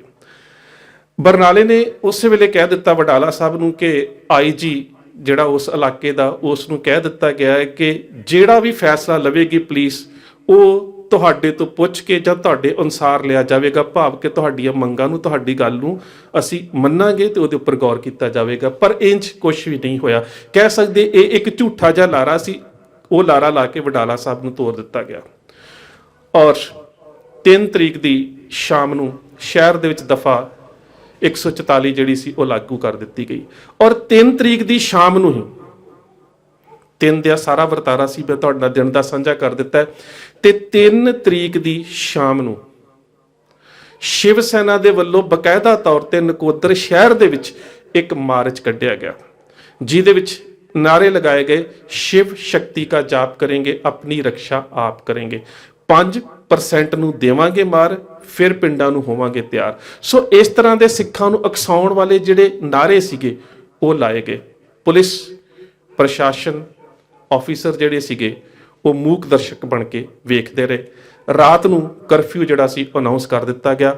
ਉਧਰੋਂ ਅਕਾਲੀ ਦਲ ਦੇ ਵੱਲੋਂ, ਲੋਕਲ ਸੰਗਤਾਂ ਦੇ ਵੱਲੋਂ, ਸਥਾਨਕ ਲੋਕਾਂ ਦੇ ਵੱਲੋਂ, ਕੁਛ ਆਲ ਇੰਡੀਆ ਸਿੱਖ ਸਟੂਡੈਂਟ ਫੈਡਰੇਸ਼ਨ ਦੇ ਵੀਰਾਂ ਦੇ ਵੱਲੋਂ ਵੱਖ-ਵੱਖ ਥਾਵਾਂ ਦੇ ਉੱਪਰ ਸੁਨੇਹੇ ਭੇਜ ਦਿੱਤੇ ਗਏ ਕਿ 4 ਫਰਵਰੀ ਨੂੰ ਸਵੇਰੇ ਇਕੱਤਰਤਾ ਕੀਤੀ ਜਾਵੇਗੀ ਤੇ ਸਾਰੇ ਇਲਾਕੇ ਦੇ ਸੰਗਤ, ਆਲ ਇੰਡੀਆ ਸਿੱਖ ਸਟੂਡੈਂਟ ਫੈਡਰੇਸ਼ਨ ਨਾਲ ਸੰਬੰਧਿਤ ਨੌਜਵਾਨ, ਉਹਨਾਂ ਤੋਂ ਇਲਾਵਾ ਸ਼੍ਰੋਮਣੀ ਅਕਾਲੀ ਦਲ, ਜਿਹੜੇ ਬਾਬਾ ਜੋਗਿੰਦਰ ਸਿੰਘ ਜੀ, ਸੰਤ ਜਰਨੈਲ ਸਿੰਘ ਖਾਲਸਾ ਪਿੰਡਰਾਂ ਵਾਲਿਆਂ ਦੇ ਪਿਤਾ ਜੀ, ਉਹਨਾਂ ਨੇ ਵੀ ਆਪਣੇ ਵੱਖ-ਵੱਖ ਕਹਿ ਸਕਦੇ ਹੋ ਕਿ ਜਿਹੜੇ ਉਸ ਸਮੇਂ ਦੇ ਉਹਨਾਂ ਦੇ ਨਾਲ ਚੱਲਣ ਵਾਲੇ ਉਸ ਵੇਲੇ ਦੇ ਸੰਯੁਕਤ ਅਕਾਲੀ ਦਲ ਦੇ ਜਿਹੜੇ ਆਗੂ ਸੀ, ਉਹਨਾਂ ਨੂੰ ਵੀ ਸੁਨੇਹੇ ਭੇਜ ਦਿੱਤੇ ਕਿ ਸਾਰੀ ਸੰਗਤ ਜਿਹੜੀ ਹੈ ਉਹ ਗੁਰਦੁਆਰਾ ਸਾਹਿਬ ਜਾ ਕੇ ਇਕੱਠੀ ਹੋਵੇਗੀ। ਅਗਲਾ ਪ੍ਰੋਗਰਾਮ ਉਲੀਕਿਆ ਜਾਵੇਗਾ ਕਿ ਜਿਹੜੇ ਗੁਰੂ ਗ੍ਰੰਥ ਸਾਹਿਬ ਮਹਾਰਾਜ ਦੇ ਸਰੂਪ ਅਗਨ ਭੇਟ ਹੋਏ ਨੇ, ਉਹਨਾਂ ਦਾ ਅੰਤਮ ਸੰਸਕਾਰ, ਭਾਵ ਕਿ ਉਹਨਾਂ ਦਾ ਅੰਤਮ ਜਿਹੜੇ ਸਿੱਖ ਮਰਿਆਦਾ ਦੇ ਅਨੁਸਾਰ ਜਿਸ ਤਰ੍ਹਾਂ ਦੇ ਨਾਲ ਅਸੀਂ ਅਗਨ ਭੇਟ ਹੋਏ ਸੰਸਕਾਰ ਕਰਦੇ ਹਾਂ ਸਰੂਪਾਂ ਦਾ, ਉਹ ਕਿਵੇਂ ਕਰਨਾ ਹੈ, ਕਿੱਥੇ ਕਰਨਾ ਹੈ, ਇਹਦੇ ਵਾਸਤੇ ਸਾਰੀ ਸੰਗਤ ਗੁਰਦੁਆਰਾ ਸਾਹਿਬ ਦੇ ਵਿੱਚ ਇਕੱਠੀ ਹੋਵੇਗੀ। ਪਰ ਰਾਤ ਤੋਂ ਹੀ ਸ਼ਹਿਰ ਦੇ ਅੰਦਰ ਜਿਹੜਾ ਸੀ ਉਹ ਕਰਫਿਊ ਲਗਾ ਦਿੱਤਾ ਗਿਆ। ਜਿੰਨੀਆਂ ਵੀ ਸੰਗਤਾਂ ਸੀ ਇਹ ਸ਼ੇਰਪੁਰ ਵਾਲੇ ਪਾਸੇ ਜਿਹੜਾ ਪੁਲ ਹੈ ਉਹਦੇ ਉੱਪਰ ਇਕੱਠੀਆਂ ਹੋ ਰਹੀਆਂ ਸਨ ਤੇ ਕੋਈ ਵੀ ਸੰਗਤ ਜਿਹੜੀ ਸੀ ਜਾਂ ਕੋਈ ਵੀ ਨੁਮਾਇੰਦਾ ਸੰਗਤ ਦਾ ਸ਼ਹਿਰ ਦੇ ਵਿੱਚ ਨਾ ਜਾਣ ਦਿੱਤਾ ਗਿਆ। ਅਖੀਰ ਦੇ ਵਿੱਚ ਸਾਰੀਆਂ ਸੰਗਤਾਂ ਨੇ ਇਕੱਠੇ ਹੋ ਕੇ ਇਹ ਫੈਸਲਾ ਲਿਆ ਕਿ ਜੇਕਰ ਪੁਲਿਸ ਜਾਂ ਪ੍ਰਸ਼ਾਸਨ ਨੂੰ ਲੱਗਦਾ ਹੈ ਕਿ ਸੰਗਤਾਂ ਦੇ ਨਕੋਦਰ ਸ਼ਹਿਰ ਦੇ ਵਿੱਚ ਜਾਣ ਦੇ ਨਾਲ ਸ਼ਹਿਰ ਦੇ ਹਾਲਾਤ ਵਿਗੜ ਸਕਦੇ ਨੇ ਤੇ ਅਸੀਂ ਤੁਹਾਡੇ ਨਾਲ ਇੰਨਾ ਕੋਆਪਰੇਟ ਕਰਦੇ ਹਾਂ, ਤੁਹਾਨੂੰ ਅਸੀਂ ਇੰਨਾ ਸਾਥ ਦਿੰਦੇ ਹਾਂ ਕਿ ਤੁਹਾਡੀ ਜਿਹੜੀ ਕਹਿ ਸਕਦੇ ਹੋ ਕਿ ਲਾਅ ਐਂਡ ਆਰਡਰ ਨੂੰ ਬਣਾਉਣ ਦੀ ਜਿਹੜੀ ਜ਼ਿੰਮੇਵਾਰੀ ਹੈ ਉਹ ਵੀ ਸੁਰੱਖਿਅਤ ਰਹਿ ਸਕੇ। ਅਸੀਂ ਕੇਵਲ ਤੇ ਕੇਵਲ 5 ਸਿੰਘਾਂ ਨੂੰ, 5 ਅੰਮ੍ਰਿਤਧਾਰੀ ਸਿੰਘਾਂ ਨੂੰ ਅਸੀਂ ਤੁਹਾਡੇ ਨਾਲ ਗੁਰਦੁਆਰਾ ਸਾਹਿਬ ਭੇਜ ਦਿੰਦੇ ਹਾਂ। ਉਹ ਉੱਥੋਂ ਸਾਹਿਬ ਸ੍ਰੀ ਗੁਰੂ ਗ੍ਰੰਥ ਸਾਹਿਬ ਮਹਾਰਾਜ ਦੇ ਜਿਹੜੇ ਸਰੂਪ ਅਗਨ ਭੇਟ ਹੋਏ ਨੇ ਉਹਨਾਂ ਨੂੰ ਲੈ ਕੇ ਆ ਜਾਣਗੇ ਤੇ ਉਹਦੇ ਤੋਂ ਬਾਅਦ ਇੱਥੇ ਸੰਗਤਾਂ ਵਿਚਾਰ ਕਰ ਲੈਣਗੀਆਂ ਕਿ ਅਸੀਂ ਅਗਲੀ ਰਣਨੀਤੀ ਜਿਹੜੀ ਹੈ ਉਹ ਕੀ ਉਡੀਕਣੀ ਹੈ। ਸਾਡੇ ਵਿੱਚੋਂ ਕੋਈ ਵੀ ਸ਼ਹਿਰ ਦੇ ਵਿੱਚ ਦਾਖਲ ਨਹੀਂ ਹੋਵੇਗਾ। ਪਰ ਪੁਲਿਸ ਦੇ ਵੱਲੋਂ, ਪ੍ਰਸ਼ਾਸਨ ਦੇ ਵੱਲੋਂ ਇਸ ਗੱਲ ਮੰਨਣ ਤੋਂ ਵੀ ਇਨਕਾਰ ਕਰ ਦਿੱਤਾ ਗਿਆ। ਪਰ ਉਸ ਸਮੇਂ ਇੱਕ ਹੋਰ ਘਟਨਾ ਵਾਪਰੀ, ਉਹ ਇਹ ਸੀ ਕਿ ਮਹਿਤਪੁਰ ਵਾਲੇ ਪਾਸੇ ਤੋਂ ਕੁਝ ਨਿਹੰਗ ਸਿੰਘ ਵੀਰਾਂ ਦਾ ਇੱਕ ਜਥਾ ਇਸੇ ਹੀ ਗੁਰਦੁਆਰਾ ਸਾਹਿਬ ਦੇ ਇਕੱਠ ਦੇ ਵਿੱਚ ਸ਼ਾਮਲ ਹੋਣ ਵਾਸਤੇ ਆਇਆ। ਜਦੋਂ ਉਹ ਜਥਾ ਸ਼ਹਿਰ ਦੇ ਬਾਰ-ਬਾਰ ਪਹੁੰਚਿਆ, ਕੁਦਰਤੀ ਸ਼ਹਿਰ ਦੇ ਵਿੱਚ ਕਰਫਿਊ ਸੀ ਔਰ ਉਸ ਜਥੇ ਨੂੰ ਪੁਲਿਸ ਦੇ ਵੱਲੋਂ ਰੋਕ ਦਿੱਤਾ ਗਿਆ। ਅਖੀਰ ਉਸ ਜਥੇ ਨੇ ਪੁਲਿਸ ਦੇ ਅਫਸਰਾਂ ਨੂੰ ਕਿਹਾ ਕਿ ਅਸੀਂ ਗੁਰਦੁਆਰਾ ਸਾਹਿਬ ਨਹੀਂ ਜਾਂਦੇ, ਪਰ ਸ਼ੇਰਪੁਰ ਪੁਲ ਵਾਲੇ ਪਾਸੇ ਜਿੱਧਰ ਬਾਕੀ ਸੰਗਤਾਂ ਇਕੱਠੀਆਂ ਹੋਈਆਂ ਨੇ ਸਾਨੂੰ ਉਧਰਲੇ ਪਾਸੇ ਤਾਂ ਜਾਣ ਦਿੱਤਾ ਜਾਵੇ। ਸੋ ਉਹਨਾਂ ਨੂੰ ਜਦੋਂ ਉਧਰਲੇ ਪਾਸੇ ਜਾਣ ਦੇ ਵਾਸਤੇ ਪੁਲਿਸ ਵੱਲੋਂ ਆਪਣੀ ਕਹਿ ਸਕਦੇ ਹੋ ਕਿ ਨਿਗਰਾਨੀ ਦੇ ਹੇਠ ਮਹਿਤਪੁਰ ਵਾਲੇ ਪਾਸੇ ਤੋਂ ਸ਼ੇਰਪੁਰ ਵਾਲੇ ਪਾਸੇ ਜਿੱਧਰ ਸੰਗਤਾਂ ਸੀ ਉਧਰ ਲਿਆਂਦਾ ਗਿਆ ਤਾਂ ਸ਼ਹਿਰ ਦੇ ਵਿੱਚੋਂ ਦੀ ਇੱਕ ਸੜਕ ਦੇ ਵਿੱਚੋਂ ਦੀ ਲਗਾਉਣਾ ਪਿਆ ਔਰ ਉੱਥੇ ਸ਼ਿਵ ਸੈਨਿਕ ਜਿਹੜੇ ਨੇ ਉਹ ਸ਼ਰੇਆਮ ਘੁੰਮ ਰਹੇ ਸਨ। ਜਦੋਂ ਉਹਨਾਂ ਨੇ ਸਿੱਖਾਂ ਦਾ ਜਥਾ ਵੇਖਿਆ ਤੇ ਸਿੱਖਾਂ ਨੂੰ ਚੜਾਉਣ ਦੇ ਵਾਸਤੇ, ਭੜਕਾਉਣ ਦੇ ਵਾਸਤੇ, ਉਕਸਾਉਣ ਦੇ ਵਾਸਤੇ ਜਾਣ ਬੁੱਝ ਕੇ ਸਿੱਖ ਵਿਰੋਧੀ ਨਾਅਰੇ ਲਾਏ। ਜਦੋਂ ਨਿਹੰਗ ਸਿੰਘਾਂ ਨੇ ਇਹ ਨਾਅਰੇ ਸੁਣੇ ਤਾਂ ਉਹਨਾਂ ਨੇ ਵੀ ਅੱਗੋਂ ਜੈਕਾਰਿਆਂ ਦੇ ਵਿੱਚ ਜਵਾਬ ਦੇ ਦਿੱਤਾ। ਉਹਨਾਂ ਦੇ ਜਿਹੜੇ ਹੱਥ ਸੀਗੇ ਉਹ ਆਪਣੀਆਂ ਕਿਰਪਾਨਾਂ ਦੇ ਦਸਤਿਆਂ ਦੇ ਉੱਪਰ ਵੀ ਚਲੇ ਗਏ। ਪਰ ਉਸੇ ਵੇਲੇ ਪੁਲਿਸ ਨੇ ਜਿਹੜਾ ਸੀ ਸਾਰਾ ਮਾਹੌਲ ਸ਼ਾਂਤ ਕਰ ਦਿੱਤਾ, ਦੋਵਾਂ ਧਿਰਾਂ ਨੂੰ ਰੋਕ ਦਿੱਤਾ ਤੇ ਸਿੰਘਾਂ ਨੂੰ ਜਿਹੜਾ ਸੀ ਉਹ ਸ਼ੇਰਪੁਰ ਪੁਲ ਵਾਲੇ ਪਾਸੇ ਬਾਕੀ ਜਥੇ ਤੱਕ ਲਿਆ ਦਿੱਤਾ। ਉਹਨਾਂ ਸਿੰਘਾਂ ਨੇ ਫਿਰ ਸਾਰੀ ਗੱਲ ਆ ਕੇ ਦੱਸੀ ਕਿ ਸ਼ਹਿਰ ਦੇ ਅੰਦਰ ਤਾਂ ਸ਼ਿਵ ਸੈਨਾ ਤੇ ਹੋਰ ਜਿਹੜੇ ਫਿਰਕਾ ਪ੍ਰਸਤ ਲੋਕ ਨੇ ਉਹ ਸ਼ਹਿਰ ਦੇ ਅੰਦਰ ਢਾਣੀਆਂ ਬਣਾ ਕੇ ਫਿਰ ਰਹੇ ਨੇ। ਉਹਨਾਂ ਦੇ ਉੱਪਰ ਕੋਈ ਧਾਰਾ 144 ਨਹੀਂ, ਉਹਨਾਂ ਦੇ ਵਾਸਤੇ ਕੋਈ ਕਰਫਿਊ ਨਹੀਂ, ਉਹਨਾਂ ਨੂੰ ਇਕੱਠੇ ਹੋਣ ਤੋਂ ਨਹੀਂ ਰੋਕਿਆ ਜਾ ਰਿਹਾ, ਉਹਨਾਂ ਦਾ ਕੋਈ ਨੁਕਸਾਨ ਵੀ ਨਹੀਂ ਹੋਇਆ, ਉਹਨਾਂ ਦੇ ਧਰਮ ਦੇ ਉੱਪਰ ਕੋਈ ਹਮਲਾ ਨਹੀਂ ਹੋਇਆ। ਪਰ ਦੂਜੇ ਪਾਸੇ ਅਸੀਂ ਜਿਹੜੀਆਂ ਸੰਗਤਾਂ ਸਾਹਿਬ ਸ੍ਰੀ ਗੁਰੂ ਗ੍ਰੰਥ ਸਾਹਿਬ ਮਹਾਰਾਜ ਦੀ ਹੋਈ ਬੇਅਦਬੀ ਜਾਂ ਜਿਹੜੇ ਸਰੂਪ ਅਗਨ ਭੇਟ ਹੋਏ ਨੇ ਉਹਨਾਂ ਦੇ ਕਰਕੇ ਅਸੀਂ ਰੋਸ ਦੇ ਰੂਪ ਦੇ ਵਿੱਚ ਜਾਂ ਅਸੀਂ ਰੋਸ ਪ੍ਰਗਟ ਕਰਨ ਦੇ ਵਾਸਤੇ ਗੁਰਦੁਆਰਾ ਸਾਹਿਬ ਜਾਣਾ ਚਾਹੁੰਦੇ ਹਾਂ ਤੇ ਸਾਨੂੰ ਰੋਕਿਆ ਜਾ ਰਿਹਾ। ਜਦੋਂ ਇਹ ਸਾਰੀ ਘਟਨਾਕ੍ਰਮ ਦੀ ਵਿਚਾਰ ਉੱਥੇ ਸਾਰੇ ਜਥੇ ਦੇ ਵਿੱਚ ਹੋਈ ਤਾਂ ਉਸੇ ਵੇਲੇ ਫਿਰ ਸਿੰਘਾਂ ਦਾ ਜਿਹੜਾ ਜਥਾ ਸੀ ਉਹ ਤਿਆਰ ਹੋ ਗਿਆ ਕਿ 5 ਪਿਆਰੇ ਸਾਹਿਬਾਨ ਦੀ ਅਗਵਾਈ ਦੇ ਵਿੱਚ ਇਹ ਸਾਰਾ ਜਥਾ ਜਿਹੜਾ ਉਹ ਸ਼ਹਿਰ ਦੇ ਵਿੱਚ ਜਾਵੇਗਾ। ਅਜੇ ਕੁਝ ਹੀ ਦੂਰ ਗਿਆ, 5 ਪਿਆਰੇ ਸਾਹਿਬਾਨ ਦੀ ਅਗਵਾਈ ਦੇ ਵਿੱਚ ਇਹ ਜਥਾ ਤੇ ਪੁਲਿਸ ਨੇ, BSF ਨੇ, CRPF ਨੇ ਬਿਨਾਂ ਕਿਸੇ ਚੇਤਾਵਨੀ ਦੇ, ਬਿਨਾਂ ਕਿਸੇ ਕਹਿ ਸਕਦੇ ਹੋ ਕਿ ਵਾਰਤਾਲਾਪ ਤੋਂ, ਗੱਲਬਾਤ ਕਰਨ ਤੋਂ ਤੁਸੀਂ ਅੰਦਰ ਕਿਉਂ ਜਾ ਰਹੇ ਹੋ, ਤੁਸੀਂ ਅੰਦਰ ਨਾ ਜਾਓ, ਜਾਂ ਫਿਰ ਅਸੀਂ ਤੁਹਾਡੀ ਵੱਡੇ ਅਫਸਰਾਂ ਦੇ ਨਾਲ ਗੱਲ ਕਰਾ ਦਿੰਦੇ ਹਾਂ, ਜਾਂ ਫਿਰ ਕਿਸੇ ਵੱਡੇ ਅਫਸਰ ਨੇ ਆ ਕੇ ਕਹਿ ਸਕਦੇ ਹੋ ਕਿ ਇਹ ਵਿਸ਼ਵਾਸ ਦਵਾਇਆ ਹੋਵੇ ਕਿ ਤੁਹਾਡੀਆਂ ਮੰਗਾਂ ਜਿਹੜੀਆਂ ਮੰਨੀਆਂ ਜਾਣਗੀਆਂ ਜਾਂ ਫਿਰ ਇਸ ਬੇਅਦਬੀ ਦੀ ਜਾਂਚ ਕੀਤੀ ਜਾਵੇਗੀ। ਐਵੇਂ ਦੀ ਕੋਈ ਵਾਰਤਾਲਾਪ ਜਥੇ ਦੇ ਨਾਲ ਨਹੀਂ ਕੀਤੀ ਗਈ, ਬਲਕਿ ਬਿਨਾਂ ਕਿਸੇ ਚੇਤਾਵਨੀ ਦੇ ਸਿੱਧੀਆਂ ਗੋਲੀਆਂ ਚਲਾਉਣੀਆਂ ਸ਼ੁਰੂ ਕਰ ਦਿੱਤੀਆਂ। 5 ਸਿੰਘਾਂ ਦੇ ਵਿੱਚੋਂ ਜਿਹੜੇ ਅੱਗੇ ਚੱਲ ਰਹੇ ਸੀ ਉਹਨਾਂ ਦੇ ਵਿੱਚੋਂ ਭਾਈ ਰਵਿੰਦਰ ਸਿੰਘ ਲਿੱਤਰਾ, ਉਹਨਾਂ ਦੇ ਗੋਲੀਆਂ ਲੱਗੀਆਂ, ਉਹਨਾਂ ਦੀ ਸ਼ਹਾਦਤ ਹੋ ਗਈ। ਸੰਗਤ ਦੇ ਵਿੱਚ ਮੈਂ ਪਹਿਲਾਂ ਵੀ ਦੱਸਿਆ ਕਿ ਆਲ ਇੰਡੀਆ ਸਿੱਖ ਸਟੂਡੈਂਟ ਫੈਡਰੇਸ਼ਨ ਨਾਲ ਸੰਬੰਧਿਤ ਕਾਫੀ ਵੀਰ ਸਨ। ਜਦੋਂ ਇਹ ਸਾਰੀ ਗੋਲੀ ਚੱਲਣੀ ਇੱਕਦਮ ਸ਼ੁਰੂ ਹੋ ਗਈ ਔਰ ਬਾਅਦ ਦੇ ਵਿੱਚ ਅਸੀਂ ਗੱਲ ਕਰਦੇ ਹਾਂ ਕਿ ਪੋਸਟਮਾਰਟਮ ਰਿਪੋਰਟ ਦੇ ਬਾਰੇ ਜਾਂ ਫਿਰ ਸਿੰਘਾਂ ਨੂੰ ਜਿੱਥੇ ਗੋਲੀਆਂ ਲੱਗੀਆਂ ਉਸ ਤੋਂ ਬੜਾ ਸਪਸ਼ਟ ਹੈ ਕਿ ਪੁਲਿਸ ਦੇ ਵੱਲੋਂ ਗੋਲੀ ਪੈਰਾਂ ਵੱਲ ਕਰਕੇ ਨਹੀਂ ਚਲਾਈ ਗਈ ਕਿ ਇਹਨਾਂ ਨੂੰ ਚੇਤਾਵਨੀ ਦਿੱਤੀ ਜਾਵੇ, ਰੋਕਿਆ ਜਾਵੇ, ਖੌਫ ਪੈਦਾ ਕੀਤਾ ਜਾਵੇ। ਸਿੱਧੀਆਂ ਗੋਲੀਆਂ ਚਲਾਈਆਂ ਗਈਆਂ ਜਿਹੜੀਆਂ ਛਾਤੀਆਂ ਔਰ ਚਿਹਰਿਆਂ ਦੇ ਉੱਪਰ ਲੱਗੀਆਂ। ਜਿਹੜੇ ਸਿੱਖ ਸਟੂਡੈਂਟ ਫੈਡਰੇਸ਼ਨ ਨਾਲ ਸੰਬੰਧਿਤ ਹੋਰ ਵੀ ਵੀਰ ਸੀ ਉਹ ਵੱਖ-ਵੱਖ ਜਗ੍ਹਾ ਦੇ ਵਿੱਚ ਕਹਿ ਸਕਦੇ ਕਿ ਓਟ ਲੈ ਕੇ ਕਿ ਕਿਸੇ ਤਰ੍ਹਾਂ ਗੋਲੀਬਾਰੀ ਤੋਂ ਬਚਿਆ ਜਾ ਸਕੇ, ਉਹ ਉਹਨਾਂ ਥਾਵਾਂ ਦੇ ਉੱਪਰ ਜਿੱਥੇ ਉਹਨਾਂ ਨੂੰ ਲੱਗਾ ਕਿ ਇਹ ਜਗ੍ਹਾ ਸੁਰੱਖਿਅਤ ਹੈ ਉਸ ਜਗ੍ਹਾ ਦੇ ਉੱਪਰ ਟਿਕਾਣੇ ਮੱਲ ਕੇ ਬੈਠ ਗਏ। ਮੈਂ ਸਾਕਾ ਸ਼ਬਦ ਇੱਥੇ ਇਸ ਕਰਕੇ ਵਰਤਿਆ, ਸਾਕਾ ਨਕੋਦਰ ਕਿਸੇ ਵੀ ਸਿੰਘ ਦੇ ਕੋਲ ਕੋਈ ਸ਼ਸਤਰ ਨਹੀਂ ਸੀ ਰਵਾਇਤੀ ਸ਼ਸਤਰਾਂ ਤੋਂ ਬਿਨਾਂ, ਜਿਹੜੇ ਸਾਨੂੰ ਗੁਰੂ ਪਾਤਸ਼ਾਹ ਨੇ 5 ਕਕਾਰਾਂ ਦੇ ਰੂਪ ਚ ਬਖਸ਼ਿਸ਼ ਕੀਤੇ ਨੇ। ਭਾਈ ਬਲਪ੍ਰੀਤ ਸਿੰਘ ਔਰ ਸਰਦਾਰ ਝਲਮਣ ਸਿੰਘ ਇਹ ਇੱਕ ਖੁਰਲੀ ਜਿਹ 'ਚ ਅਸੀਂ ਪੱਠੇ ਪਾਉਂਦੇ ਹਾਂ ਮੱਝਾਂ ਦੇ ਵਾਸਤੇ ਜਾਂ ਹੋਰ ਡੰਗਰ ਬਾਲ ਵੱਛੇ ਦੇ ਵਾਸਤੇ। ਖੁਰਲੀ ਦੀ ਓਟ ਲੈ ਕੇ ਜਿਹੜੇ ਸੀਗੇ ਇਹ ਦੋ ਸਿੰਘ ਬੈਠੇ ਹੋਏ ਸੀਗੇ। ਪੁਲਿਸ ਨੇ ਉੱਥੇ ਆ ਕੇ ਬਕਾਇਦਾ ਤੌਰ ਤੇ ਇਹਨਾਂ ਦੇ ਕੋਲ ਆ ਕੇ ਇਹਨਾਂ ਨੂੰ ਗੋਲੀਆਂ ਮਾਰੀਆਂ ਔਰ ਦੋ ਸਿੰਘਾਂ ਦੀ ਉੱਥੇ ਸ਼ਹਾਦਤ ਹੋ ਗਈ। ਔਰ ਇਹਨਾਂ ਵਹਿਸ਼ੀਆਨਾ ਢੰਗ ਦੇ ਨਾਲ ਉੱਥੇ ਫਾਇਰਿੰਗ ਕੀਤੀ ਗਈ ਕਿ ਜਿਹੜੇ ਸਰਦਾਰ ਬਲਦੇਵ ਸਿੰਘ ਹੁਣਾਂ ਨੇ ਅਖਬਾਰ ਦੇ ਵਿੱਚ ਜਿਹੜਾ ਆਰਟੀਕਲ ਲਿਖਿਆ ਸੀ, ਜਿਹੜੇ ਸ਼ਹੀਦ ਹੋ ਚੁੱਕੇ ਇਹਨਾਂ ਵਿੱਚੋਂ ਇੱਕ ਸਿੰਘ ਦੇ ਪਿਤਾ ਜੀ ਨੇ, ਉਹਨਾਂ ਨੇ ਬਕਾਇਦਾ ਤੌਰ ਤੇ ਜ਼ਿਕਰ ਕੀਤਾ ਸੀ ਕਿ ਇੰਨੀ ਵਹਿਸ਼ੀਆਨਾ ਢੰਗ ਦੇ ਨਾਲ ਫਾਇਰਿੰਗ ਕੀਤੀ ਗਈ ਕਿ ਉਸੇ ਖੁਰਲੀ ਦੇ ਉੱਪਰ ਬੰਨੇ ਹੋਏ ਉਸ ਕਿਸਾਨ ਦੇ ਜਿਹੜੇ ਦੋ ਬਲਦ ਸੀ ਉਹ ਵੀ ਗੋਲੇਬਾਰੀ ਦੇ ਵਿੱਚ ਮਾਰੇ ਗਏ। ਘੋੜਸਵਾਰ ਪੁਲਿਸ ਨੇ ਜਿਸ ਤਰ੍ਹਾਂ ਦੀ, ਮੈਂ ਸਾਰਾ ਜੇਕਰ ਉਸ ਆਰਟੀਕਲ ਨੂੰ, ਉਸ ਸਾਰੇ ਵਿਖਿਆਨ ਨੂੰ ਪੜ੍ਹਾਂ ਤਾਂ ਇੰਜ ਲੱਗਦਾ ਹੈ ਕਿ ਜਿਸ ਤਰ੍ਹਾਂ ਗੁਰੂ ਕੇ ਬਾਗ ਦੇ ਵਿੱਚ ਜਾਂ ਸਾਕਾ ਨਨਕਾਣਾ ਸਾਹਿਬ ਦੇ ਵਿੱਚ ਜਿਸ ਤਰ੍ਹਾਂ ਦੇ ਨਾਲ ਸਿੱਖਾਂ ਨੂੰ ਪਿੱਛੇ ਭੱਜ ਕੇ ਮਾਰਿਆ ਗਿਆ ਸੀ, ਕਤਲ ਕੀਤਾ ਗਿਆ ਸੀ ਨਾ, ਬਿਲਕੁਲ ਇਸੇ ਤਰ੍ਹਾਂ ਦੇ ਨਾਲ ਇਹ ਵਰਤਾਰਾ ਇੱਥੇ ਵੀ ਵਾਪਰ ਰਿਹਾ ਹੈ ਕਿ ਘੋੜਸਵਾਰ ਪੁਲਿਸ ਤੇ ਬਾਕੀ ਮੁਲਾਜ਼ਮ ਜਿਹੜੇ ਨੇ ਉਹ ਡਾਂਗਾਂ ਦੇ ਨਾਲ ਲੋਕਾਂ ਨੂੰ ਕੁੱਟ ਰਹੇ ਨੇ। ਜੇਕਰ ਲੋਕ ਉਹਨਾਂ ਤੋਂ ਬਚਣ ਦੇ ਵਾਸਤੇ ਘਰਾਂ ਦੇ ਵਿੱਚ ਵੜੇ ਤਾਂ ਘਰਾਂ ਦੇ ਉੱਪਰ ਫਾਇਰਿੰਗ ਕੀਤੀ ਗਈ, ਘਰਾਂ ਚੋਂ ਬਾਹਰ ਕੱਢੇ ਗਏ, ਕੱਢ ਕੇ ਤਸ਼ੱਦਦ ਕੀਤਾ ਗਿਆ। 3 ਸਿੰਘ ਜਿਹੜੇ ਨੇ ਉਹ ਸ਼ਹਾਦਤ ਪ੍ਰਾਪਤ ਕਰ ਚੁੱਕੇ ਸਨ। ਚੌਥੇ ਸ਼ਹੀਦ ਭਾਈ ਹਰਮਿੰਦਰ ਸਿੰਘ ਜੀ, ਜਿਹੜੇ ਉਸ ਵੇਲੇ Sikh student federation Khalsa college Jalandhar ਦੇ ਕਹਿ ਸਕਦੇ ਹੋ ਕਿ ਕਨਵੀਨਰ ਵੀ ਸਨ, ਉਹ ਵੀ ਇੱਕ ਆਰੇ ਦੇ ਉੱਪਰ ਜਿੱਥੇ ਉਹਨਾਂ ਨੂੰ ਲੱਗਾ ਕਿ ਇਹ ਜਗ੍ਹਾ ਗੋਲੀਬਾਰੀ ਤੋਂ ਸੁਰੱਖਿਅਤ ਹੈ ਉੱਥੇ ਸਨ। ਤਾਂ ਉਸ ਵੇਲੇ ਉੱਥੋਂ ਦਾ ਜਿਹੜਾ ਐਸਪੀ ਸੀਗਾ ਸਵਰਨ ਕੋਟਨਾ, ਉਸ ਨੇ ਜਦੋਂ ਵੇਖਿਆ ਕਿ ਇਹ ਭਾਈ ਹਰਮਿੰਦਰ ਸਿੰਘ ਨੇ ਤੇ ਉਹਨਾਂ ਨੂੰ ਉੱਥੋਂ ਫੜ ਲਿਆ। ਜਿਸ ਤਰ੍ਹਾਂ ਦੇ ਨਾਲ ਬਾਕੀਆਂ ਦੇ ਉੱਪਰ ਤਸ਼ੱਦਦ ਹੋ ਰਿਹਾ ਸੀ, ਹਰਮਿੰਦਰ ਸਿੰਘ ਜਿਹੜੇ ਸੀਗੇ ਉਹ ਸਿੱਖ ਸਟੂਡੈਂਟ ਫੈਡਰੇਸ਼ਨ ਦੇ ਖਾਲਸਾ ਕਾਲਜ ਦੇ ਉਸ ਸਮੇਂ ਕਨਵੀਨਰ ਵੀ ਸਨ, ਤੇ ਉਹਨਾਂ ਨੂੰ ਸਵਰਨ ਕੋਟਨਾ ਖੁਦ ਵਾਲਾਂ ਤੋਂ ਫੜ ਕੇ ਬਾਹਰ ਲੈ ਕੇ ਆਇਆ ਤੇ ਜਸਕੀਰਤ ਨਾਮ ਦੇ ਇੰਸਪੈਕਟਰ ਨੇ ਮੂੰਹ ਦੇ ਵਿੱਚ ਰਿਵਾਲਵਰ ਪਾ ਕੇ, ਜਾਂ ਜਿਹੜਾ ਵੀ ਉਹਦੇ ਕੋਲ ਸਰਕਾਰੀ ਰਿਵਾਲਵਰ ਜਾਂ ਪਿਸਟਲ ਹੋਵੇਗਾ, ਮੂੰਹ ਦੇ ਵਿੱਚ ਨਾਲੀ ਪਾ ਕੇ ਸਰਦਾਰ ਹਰਮਿੰਦਰ ਸਿੰਘ ਦੇ ਗੋਲੀਆਂ ਮਾਰੀਆਂ ਔਰ ਉਹਨਾਂ ਦੀ ਵੀ ਉੱਥੇ ਸ਼ਹਾਦਤ ਹੋ ਗਈ। ਇਹਦੇ ਬਾਰੇ all India human rights organisation ਜਿਹੜੀ ਹੈ ਜਾਂ ਫਿਰ ਇੰਟਰਨੈਸ਼ਨਲ ਹਿਊਮਨ ਰਾਈਟਸ ਆਰਗੇਨਾਈਜੇਸ਼ਨ ਨੇ ਇੱਕ ਗੱਲ ਕਿਹਾ ਸੀਗਾ ਕਿ ਇਹ ਬਿਲਕੁਲ ਨੰਗਾ ਚਿੱਟਾ ਕਤਲ ਹੈ ਔਰ ਲੱਕੜ ਦੇ ਆਰੇ ਦੇ ਉੱਪਰ ਬੈਠੇ ਹੋਏ ਸਿੱਖ ਨੂੰ ਫੜ ਕੇ ਉਹਦੇ ਮੂੰਹ ਦੇ ਵਿੱਚ ਪਿਸਤੌਲ ਪਾ ਕੇ ਗੋਲੀਆਂ ਮਾਰ ਦੇਣੀਆਂ, ਇਹ ਬਿਲਕੁਲ IHRO ਦੇ ਵੱਲੋਂ ਕਿਹਾ ਗਿਆ ਸੀ ਕਿ ਇਹ ਬਿਲਕੁਲ ਨੰਗਾ ਚਿੱਟਾ ਕਤਲ ਹੈ ਆਪਣੀ ਜਾਂਚ ਰਿਪੋਰਟ ਦੇ ਵਿੱਚ। ਸੋ 4 ਸ਼ਹਾਦਤਾਂ ਜਿਹੜੀਆਂ ਸੀਗੀਆਂ ਇਹ 4 ਫਰਵਰੀ ਨੂੰ ਹੋ ਗਈਆਂ ਅੱਜ ਦੇ ਦਿਨ। ਔਰ ਤੁਸੀਂ ਵੇਖ ਲਓ ਕਿ 4 ਫਰਵਰੀ 1986 ਨੂੰ ਇਹ ਸਾਰਾ ਘਟਨਾਕ੍ਰਮ ਵਾਪਰਿਆ, ਅੱਜ ਫਿਰ 4 ਫਰਵਰੀ ਹੈ। ਤਕਰੀਬਨ 3.5 ਦਹਾਕੇ ਕਿਸ ਨੂੰ ਇਨਸਾਫ ਮਿਲਿਆ? ਕਿਸ ਦੋਸ਼ੀ ਨੂੰ ਸਜ਼ਾ ਮਿਲੀ?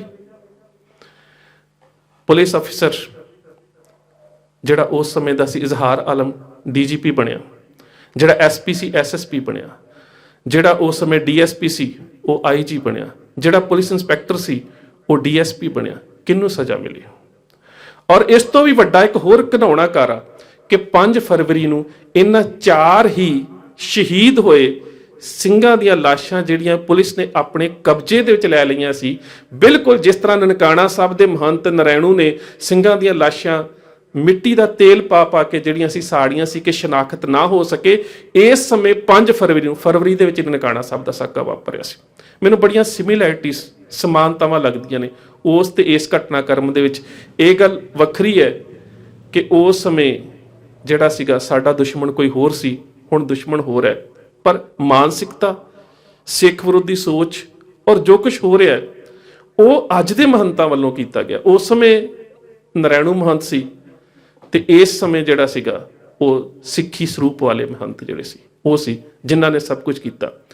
5 ਫਰਵਰੀ ਨੂੰ ਇਹ ਸ਼ਹੀਦ ਹੋਏ 4 ਸਿੰਘਾਂ ਦੀਆਂ ਜਿਹੜੀਆਂ ਲਾਸ਼ਾਂ ਸੀ ਉਹਨਾਂ ਨੂੰ ਅਣਪਛਾਤੇ ਕਹਿ ਕੇ ਮਿੱਟੀ ਦਾ ਤੇਲ ਪਾ ਕੇ ਅੰਤਮ ਸੰਸਕਾਰ ਕਰ ਦਿੱਤਾ ਗਿਆ। ਜਦੋਂ ਇਹਦੀ ਸਾਰੀ ਜਾਂਚ ਹੋ ਰਹੀ ਸੀ ਤਾਂ STM ਨੇ ਬਕਾਇਦਾ ਤੌਰ ਤੇ ਬਿਆਨ ਦਿੱਤਾ ਕਿ 3 ਸਰੀਰ ਜਿਹੜੇ ਉਹਨਾਂ ਦੀ ਪਛਾਣ ਤਾਂ ਸੰਸਕਾਰ ਤੋਂ 1 ਸ਼ਾਮ ਪਹਿਲਾਂ ਹੀ, ਭਾਵ ਕਿ 4 ਨੂੰ ਜਦੋਂ ਸ਼ਹਾਦਤਾਂ ਹੋਈਆਂ ਤਾਂ ਉਦੋਂ ਹੀ ਪਤਾ ਸੀ ਕਿ ਕਿਹੜੇ ਪਿੰਡ ਦੇ ਨੇ, ਕੌਣ ਨੇ। ਔਰ ਹੱਦ ਹੋ ਗਈ, ਅੱਧੀ ਰਾਤ ਨੂੰ ਡਾਕਟਰਾਂ ਨੂੰ ਸੱਦ ਕੇ ਪੋਸਟਮਾਰਟਮ ਕਰਵਾਇਆ ਜਾਂਦਾ ਹੈ ਔਰ ਪੋਸਟਮਾਰਟਮ ਰਿਪੋਰਟਾਂ ਦੇ ਉੱਪਰ ਇਹਨਾਂ ਸ਼ਹੀਦ ਹੋਏ ਸਿੰਘਾਂ ਦਾ ਨਾਮ ਹੈ ਤੇ ਕਿਹਾ ਜਾ ਰਿਹਾ ਕਿ ਅਣਪਛਾਤੇ ਲੋਕ ਜਿਹੜੇ ਸੀ ਉਹ ਪੁਲਿਸ ਦੀ ਗੋਲੀਬਾਰੀ ਦੇ ਨਾਲ ਮਾਰੇ ਗਏ, ਜਾਂ ਫਿਰ ਉਹਨਾਂ ਦੀਆਂ ਸਰੀਰਾਂ ਨੂੰ ਅਣਪਛਾਤੀਆਂ ਲਾਸ਼ਾਂ ਕਹਿ ਕੇ ਜਿਹੜਾ ਸੀ ਉਹ ਸਾੜ ਦਿੱਤਾ ਗਿਆ ਮਿੱਟੀ ਦੇ ਤੇਲ ਦੇ ਨਾਲ। ਭਾਵ ਕਿ ਮਾਪਿਆਂ ਦੇ ਜਾਂ ਪਿੰਡਾਂ ਦੇ ਜਾਂ ਪਰਿਵਾਰਾਂ ਦੇ ਸਾਹਮਣੇ ਸ਼ਰੇਆਮ ਸ਼ਹੀਦ ਕੀਤੇ ਸਿੰਘਾਂ ਦੇ ਜਿਹੜੇ ਸਰੀਰ ਸੀ ਉਹ ਵੀ ਪਰਿਵਾਰਾਂ ਨੂੰ ਨਾ ਮਿਲ ਸਕੇ। ਉਸ ਤੋਂ ਬਾਅਦ ਸਰਦਾਰ ਬਲਦੇਵ ਸਿੰਘ ਜਿਹੜੇ ਸ਼ਹੀਦ ਹੋ ਚੁੱਕੇ, ਇਹਨਾਂ 'ਚੋਂ ਇੱਕ ਸਿੰਘ ਦੇ ਪਿਤਾ ਜੀ, ਕੇਸਗੜ੍ਹ ਸਾਹਿਬ ਦੇ ਜਥੇਦਾਰ ਸਰਦਾਰ ਹਰਚਰਨ ਸਿੰਘ ਮਹਾਲੋਂ, ਵਡਾਲਾ ਸਾਹਿਬ ਸੁਰਜੀਤ ਸਿੰਘ ਮਨਹਾਸ, ਸੁਰਿੰਦਰਪਾਲ ਸਿੰਘ ਜਿਹੜੇ ਉਸ ਵੇਲੇ ਅਕਾਲੀ ਲੀਡਰ ਸੀ, ਇਹਨਾਂ ਸਾਰਿਆਂ ਨੇ ਨਕੋਦਰ ਥਾਣੇ ਦੇ ਸਾਹਮਣੇ ਰੋਸ ਧਰਨਾ ਦੇਣਾ ਸ਼ੁਰੂ ਕਰ ਦਿੱਤਾ। ਪੰਜਾਬ ਸਰਕਾਰ ਨੂੰ ਹੁਣ ਪਤਾ ਲੱਗਾ ਕਿ ਇਹ ਕਿੰਨਾ ਵੱਡਾ ਅਸੀਂ ਗੁਨਾਹ ਕਰ ਚੁੱਕੇ ਹਾਂ, ਪਰ ਉਸ ਗੁਨਾਹ ਦੀ ਤਲਾਫੀ ਕੋਈ ਨਹੀਂ। ਉਸ ਵੇਲੇ ਖਜ਼ਾਨਾ ਮੰਤਰੀ ਬਲਵੰਤ ਸਿੰਘ ਨੂੰ ਨਕੋਦਰ ਭੇਜਿਆ ਗਿਆ। ਹੋਇਆ ਕਿ ਸਿਰਫ ਇੰਨਾ ਕਿ ਜਿਹੜੇ ਮੁਕੱਦਮੇ ਪੁਲਿਸ ਦੇ ਵੱਲੋਂ ਦਰਜ ਕੀਤੇ ਗਏ ਸੀ, ਦਰਜ ਮੁਕੱਦਮੇ ਇਸ ਗੱਲ ਤੇ ਨਹੀਂ ਕੀਤੇ ਗਏ ਕਿ ਗੁਰੂ ਗ੍ਰੰਥ ਸਾਹਿਬ ਮਹਾਰਾਜ ਦੀ ਕਿਸੇ ਨੇ ਬੇਅਦਬੀ ਕੀਤੀ ਹੈ ਤੇ ਉਹਦੀ ਜਾਂਚ ਕਰਕੇ ਉਹਦੇ ਖਿਲਾਫ ਮੁਕੱਦਮਾ ਦਰਜ ਕੀਤਾ ਜਾਵੇ, ਨਹੀਂ। ਮੁਕੱਦਮੇ ਦਰਜ ਕੀਤੇ ਗਏ ਸਿੰਘਾਂ ਦੇ ਉੱਪਰ ਜਿਹੜੇ ਉਸ ਸ਼ਹਿਰ ਦੇ ਵਿੱਚ ਦਾਖਲ ਹੋ ਕੇ ਗੁਰੂ ਗ੍ਰੰਥ ਸਾਹਿਬ ਮਹਾਰਾਜ ਦੇ ਜਿਹੜੇ ਸਰੂਪ ਅਗਨ ਭੇਟ ਹੋ ਚੁੱਕੇ ਸੀ, ਉਹਨਾਂ ਦੇ ਦਰਸ਼ਨ ਦੀਦਾਰ ਕਰਨਾ ਚਾਹੁੰਦੇ ਸੀ, ਉਹਨਾਂ ਦੇ ਉੱਪਰ ਮੁਕੱਦਮੇ ਦਰਜ ਕੀਤੇ ਗਏ। ਕੇਵਲ ਤੇ ਕੇਵਲ ਉਸ ਦਿਨ ਕੀ ਹੋਇਆ, ਮੁਕੱਦਮੇ ਵਾਪਸ ਲੈ ਲਏ ਗਏ ਤੇ ਇੱਕ ਜਾਂਚ ਕਮਿਸ਼ਨ ਜਸਟਿਸ ਜੋਰਾ ਸਿੰਘ ਹੁਣਾਂ ਦੀ ਅਗਵਾਈ ਦੇ ਵਿੱਚ ਬਿਠਾ ਦਿੱਤਾ ਗਿਆ। 2 ਤੋਂ ਲੈ ਕੇ 5 ਤੱਕ ਦੀਆਂ 2 ਫਰਵਰੀ ਨੂੰ ਘਟਨਾਕ੍ਰਮ ਸ਼ੁਰੂ ਹੋਇਆ ਸੀ। 5 ਨੂੰ ਸਿੰਘਾਂ ਦੇ ਅਣਪਛਾਤੇ ਕਹਿ ਕੇ ਜਿਹੜੇ ਸੀਗੇ ਉਹ ਅੰਤਮ ਸੰਸਕਾਰ ਜਿਹੜੇ ਨੇ ਉਹ ਘਿਨਾਉਣੇ ਢੰਗ ਦੇ ਨਾਲ ਕੀਤੇ ਗਏ ਪ੍ਰਸ਼ਾਸਨ ਤੇ ਪੁਲਿਸ ਦੇ ਵੱਲੋਂ। ਇਹਨਾਂ ਸਾਰੀਆਂ ਘਟਨਾਵਾਂ ਨੂੰ ਐਨਾਲਾਈਜ਼ ਕਰਨ ਤੋਂ ਬਾਅਦ, ਘੋਖਣ ਤੋਂ ਬਾਅਦ, ਜਾਂਚਣ ਤੋਂ ਬਾਅਦ ਜਸਟਿਸ ਗੁਰਨਾਮ ਸਿੰਘ ਕਮਿਸ਼ਨ ਨੇ 31 ਅਕਤੂਬਰ 1986 ਨੂੰ ਜਿਹੜੀ ਰਿਪੋਰਟ ਸੀ ਉਹ ਪੰਜਾਬ ਸਰਕਾਰ ਨੂੰ ਸੌਂਪ ਦਿੱਤੀ। ਅਜੇ ਤੱਕ ਜਨਤਕ ਨਹੀਂ ਹੋਈ। ਮੈਂ ਪਹਿਲਾਂ ਵੀ ਦੱਸਿਆ ਕਿਹੜੇ ਪੁਲਿਸ ਵਾਲੇ ਨੂੰ ਸਜ਼ਾ ਮਿਲੀ। ਇਜ਼ਹਾਰ ਆਲਮ ਐਸਐਸਪੀ ਤੋਂ ਡੀਜੀਪੀ ਬਣਿਆ, ਪਤਨੀ ਅਕਾਲੀ ਦਲ ਦੀ ਐਮਏ, ਦਰਬਾਰਾ ਗੁਰੂ ਗ੍ਰੰਥ ਸਾਹਿਬ ਵਿਸ਼ਵ ਯੂਨੀਵਰਸਿਟੀ ਦਾ ਮੈਂਬਰ ਸ਼੍ਰੋਮਣੀ ਕਮੇਟੀ ਦੇ ਵੱਲੋਂ ਲਿਆ ਗਿਆ।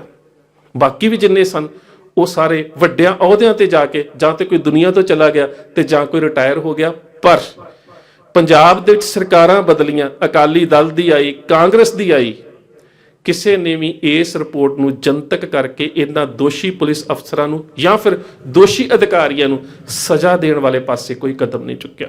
ਕੋਈ ਇਨਸਾਫ ਨਹੀਂ ਮਿਲਿਆ। ਭਾਵੇਂ ਕਿ ਇਸ ਰਿਪੋਰਟ ਦਾ ਬਹੁਤ ਸਾਰਾ ਹਿੱਸਾ 24 ਮਾਰਚ 1987 ਦੀ ਅੰਗਰੇਜ਼ੀ ਟ੍ਰਿਬਿਊਨ ਦੇ ਵਿੱਚ ਵੀ ਛਪ ਗਿਆ ਸੀ, ਕੁਝ ਟੋਟਕਿਆਂ ਦੇ ਰੂਪ ਦੇ ਵਿੱਚ, ਜਿਹਨੂੰ ਆਧਾਰ ਬਣਾ ਕੇ ਸਰਦਾਰ ਹਰਵਿੰਦਰ ਸਿੰਘ ਫੂਲਕਾ ਤੇ ਕੰਵਰ ਸੰਧੂ ਕਿਸੇ ਸਮੇਂ ਆਮ ਆਦਮੀ ਪਾਰਟੀ ਦੇ ਵੱਲੋਂ ਐਮਐਲਏ ਬਣ ਕੇ ਜਦੋਂ ਪੰਜਾਬ ਵਿਧਾਨ ਸਭਾ ਦੇ ਵਿੱਚ ਗਏ ਤਾਂ ਇਹਨਾਂ ਦੋਹਾਂ ਨੇ ਇਸ ਮੁੱਦੇ ਨੂੰ ਚੁੱਕਿਆ 28 ਅਗਸਤ 2018 ਦੇ ਵਿੱਚ ਕਿ ਜਿਹੜੀ ਇਹ ਨਕੋਦਰ ਸਾਕੇ ਦੀ ਹੋਈ ਜਾਂਚ ਦੀ ਜਿਹੜੀ ਜਸਟਿਸ ਗੁਰਨਾਮ ਸਿੰਘ ਦੀ ਰਿਪੋਰਟ ਹੈ, ਜਨਤਕ ਕਰਕੇ ਦੋਸ਼ੀਆਂ ਨੂੰ ਸਜ਼ਾ ਦਿੱਤੀ ਜਾਵੇ। ਪਰ ਸ਼ਾਇਦ ਸਿੱਖਾਂ ਦੇ ਇਹਨਾਂ ਮੁੱਦਿਆਂ ਨੂੰ ਚੁੱਕਣ ਕਰਕੇ ਅੱਜ ਉਹ ਦੋਵੇਂ ਹੀ ਆਮ ਆਦਮੀ ਪਾਰਟੀ ਤੋਂ ਬਾਹਰ ਬੈਠੇ ਨੇ। ਮੇਰਾ ਕਹਿਣ ਤੋਂ ਭਾਵ ਇਹ ਸੀ ਕਿ ਰਾਜਨੀਤਿਕ ਲੋਕ ਆਪਣੇ ਮਫਾਦਾਂ ਦੇ ਵਾਸਤੇ ਕਿਸ ਤਰ੍ਹਾਂ ਸਾਹਿਬ ਸ੍ਰੀ ਗੁਰੂ ਗ੍ਰੰਥ ਸਾਹਿਬ ਮਹਾਰਾਜ ਦੀ ਬੇਅਦਬੀ ਕਰਵਾਉਂਦੇ ਨੇ, ਕਿਸ ਤਰ੍ਹਾਂ ਦੇ ਨਾਲ ਉਸ ਬੇਅਦਬੀ ਦਾ ਰੋਸ ਮਨਾ ਰਹੇ, ਰੋਸ ਮਾਰਚ ਕਰ ਰਹੇ ਸਿੰਘਾਂ ਦੇ ਉੱਪਰ ਤਸ਼ੱਦਦ ਕੀਤਾ ਜਾਂਦਾ ਹੈ, ਕਿਸ ਤਰ੍ਹਾਂ ਦੇ ਨਾਲ ਬਿਨਾਂ ਕਿਸੇ ਚੇਤਾਵਨੀ ਦੇ ਗੋਲੀ ਚਲਾਈ ਜਾਂਦੀ ਹੈ, ਸ਼ਹੀਦ ਕੀਤਾ ਜਾਂਦਾ ਹੈ। ਔਰ ਇੱਥੋਂ ਤੱਕ ਕਿ ਜਦੋਂ ਜਾਂਚ ਕਮਿਸ਼ਨ ਵੀ ਇਹ ਗੱਲ ਕਹਿ ਦਿੰਦੇ ਨੇ ਜਾਂ ਫਿਰ ਮਨੁੱਖੀ ਅਧਿਕਾਰ ਸੰਸਥਾਵਾਂ ਇਹ ਗੱਲ ਕਹਿ ਦਿੰਦੀਆਂ ਨੇ ਕਿ ਇਹ ਅਚਨਚੇਤ ਵਾਪਰੇ ਵਰਤਾਰੇ ਦੇ ਵਿੱਚ ਜਾਂ ਅਚਾਨਕ ਗੋਲੀਬਾਰੀ 'ਚ ਹੋਈ ਘਟਨਾ ਨਹੀਂ, ਬਲਕਿ ਜਾਣ ਬੁੱਝ ਕੇ ਕੀਤੇ ਗਏ ਕਤਲ ਨੇ, ਔਰ ਨੰਗੇ ਕਹਿ ਸਕਦੇ ਹੋ ਕਿ ਨੰਗੇ ਚਿੱਟੇ ਦਿਨ ਦੇ ਵਿੱਚ ਕੀਤੇ ਗਏ ਕਤਲ ਨੇ, ਫਿਰ ਵੀ ਸਿੱਖਾਂ ਨੂੰ ਕੋਈ ਇਨਸਾਫ ਨਹੀਂ ਮਿਲਦਾ। ਪਰ ਹੈਰਾਨਗੀ ਦੀ ਗੱਲ ਹੈ, ਪੰਜਾਬ ਦੇ ਵਿੱਚ 1986 ਤੋਂ ਬਾਅਦ ਕਦੀ ਅਕਾਲੀ ਸਰਕਾਰ ਆਉਂਦੀ ਹੈ, ਕਦੀ ਕਾਂਗਰਸ ਦੀ ਸਰਕਾਰ ਆਉਂਦੀ ਹੈ, ਪਰ ਸਿੱਖਾਂ ਨੂੰ ਅਜੇ ਤੱਕ ਇਨਸਾਫ ਨਹੀਂ ਮਿਲ ਸਕਿਆ। ਸੋ ਮੇਰਾ ਕਹਿਣ ਤੋਂ ਭਾਵ ਸੀ ਕਿ ਅੱਜ 4 ਫਰਵਰੀ ਨੂੰ ਅਸੀਂ ਉਹਨਾਂ ਸ਼ਹੀਦ ਹੋਏ ਸਿੰਘਾਂ ਨੂੰ ਜਿੱਥੇ ਨਤਮਸਤਕ ਹੁੰਦੇ ਹਾਂ, ਜਿੱਥੇ ਗੁਰਦੇਵ ਪਾਤਸ਼ਾਹ ਸਾਹਿਬ ਸ੍ਰੀ ਗੁਰੂ ਗ੍ਰੰਥ ਸਾਹਿਬ ਮਹਾਰਾਜ ਦੀ ਹਜ਼ੂਰੀ 'ਚ ਅਰਦਾਸ ਕਰਦੇ ਹਾਂ ਕਿ ਉਹਨਾਂ ਸ਼ਹੀਦ ਹੋਏ ਸਿੰਘਾਂ ਨੂੰ ਆਪਣੇ ਚਰਨਾਂ ਦੇ ਵਿੱਚ ਗੁਰਦੇਵ ਪਾਤਸ਼ਾਹ ਨੇ ਨਿਵਾਸ ਬਖਸ਼ਿਸ਼ ਕੀਤਾ ਹੋਵੇਗਾ, ਉੱਥੇ ਅਸੀਂ ਇਸ ਗੱਲ ਤੋਂ ਵੀ ਸੁਚੇਤ ਹੋਈਏ ਕਿ ਰਾਜਨੀਤਿਕ ਤੌਰ ਦੇ ਉੱਪਰ ਸਿੱਖਾਂ ਨੂੰ ਕਿਸ ਤਰ੍ਹਾਂ ਦੇ ਨਾਲ ਵਲੂੰਦਿਆ ਰਿਹਾ ਜਾਂਦਾ ਹੈ, ਕਿਸ ਤਰ੍ਹਾਂ ਦੇ ਨਾਲ ਸਾਡੇ ਜਜ਼ਬਾਤਾਂ ਦੇ ਨਾਲ ਖੇਡਿਆ ਜਾਂਦਾ ਹੈ। ਸੋ ਇੰਨੀਆਂ ਬੇਨਤੀ ਹੈ। ਪ੍ਰਵਾਨ ਫਤਿਹ ਦੀ ਸਾਂਝ ਸਤਿਕਾਰ ਸਹਿਤ ਆਖਣਾ ਜੀ। ਵਾਹਿਗੁਰੂ ਜੀ ਕਾ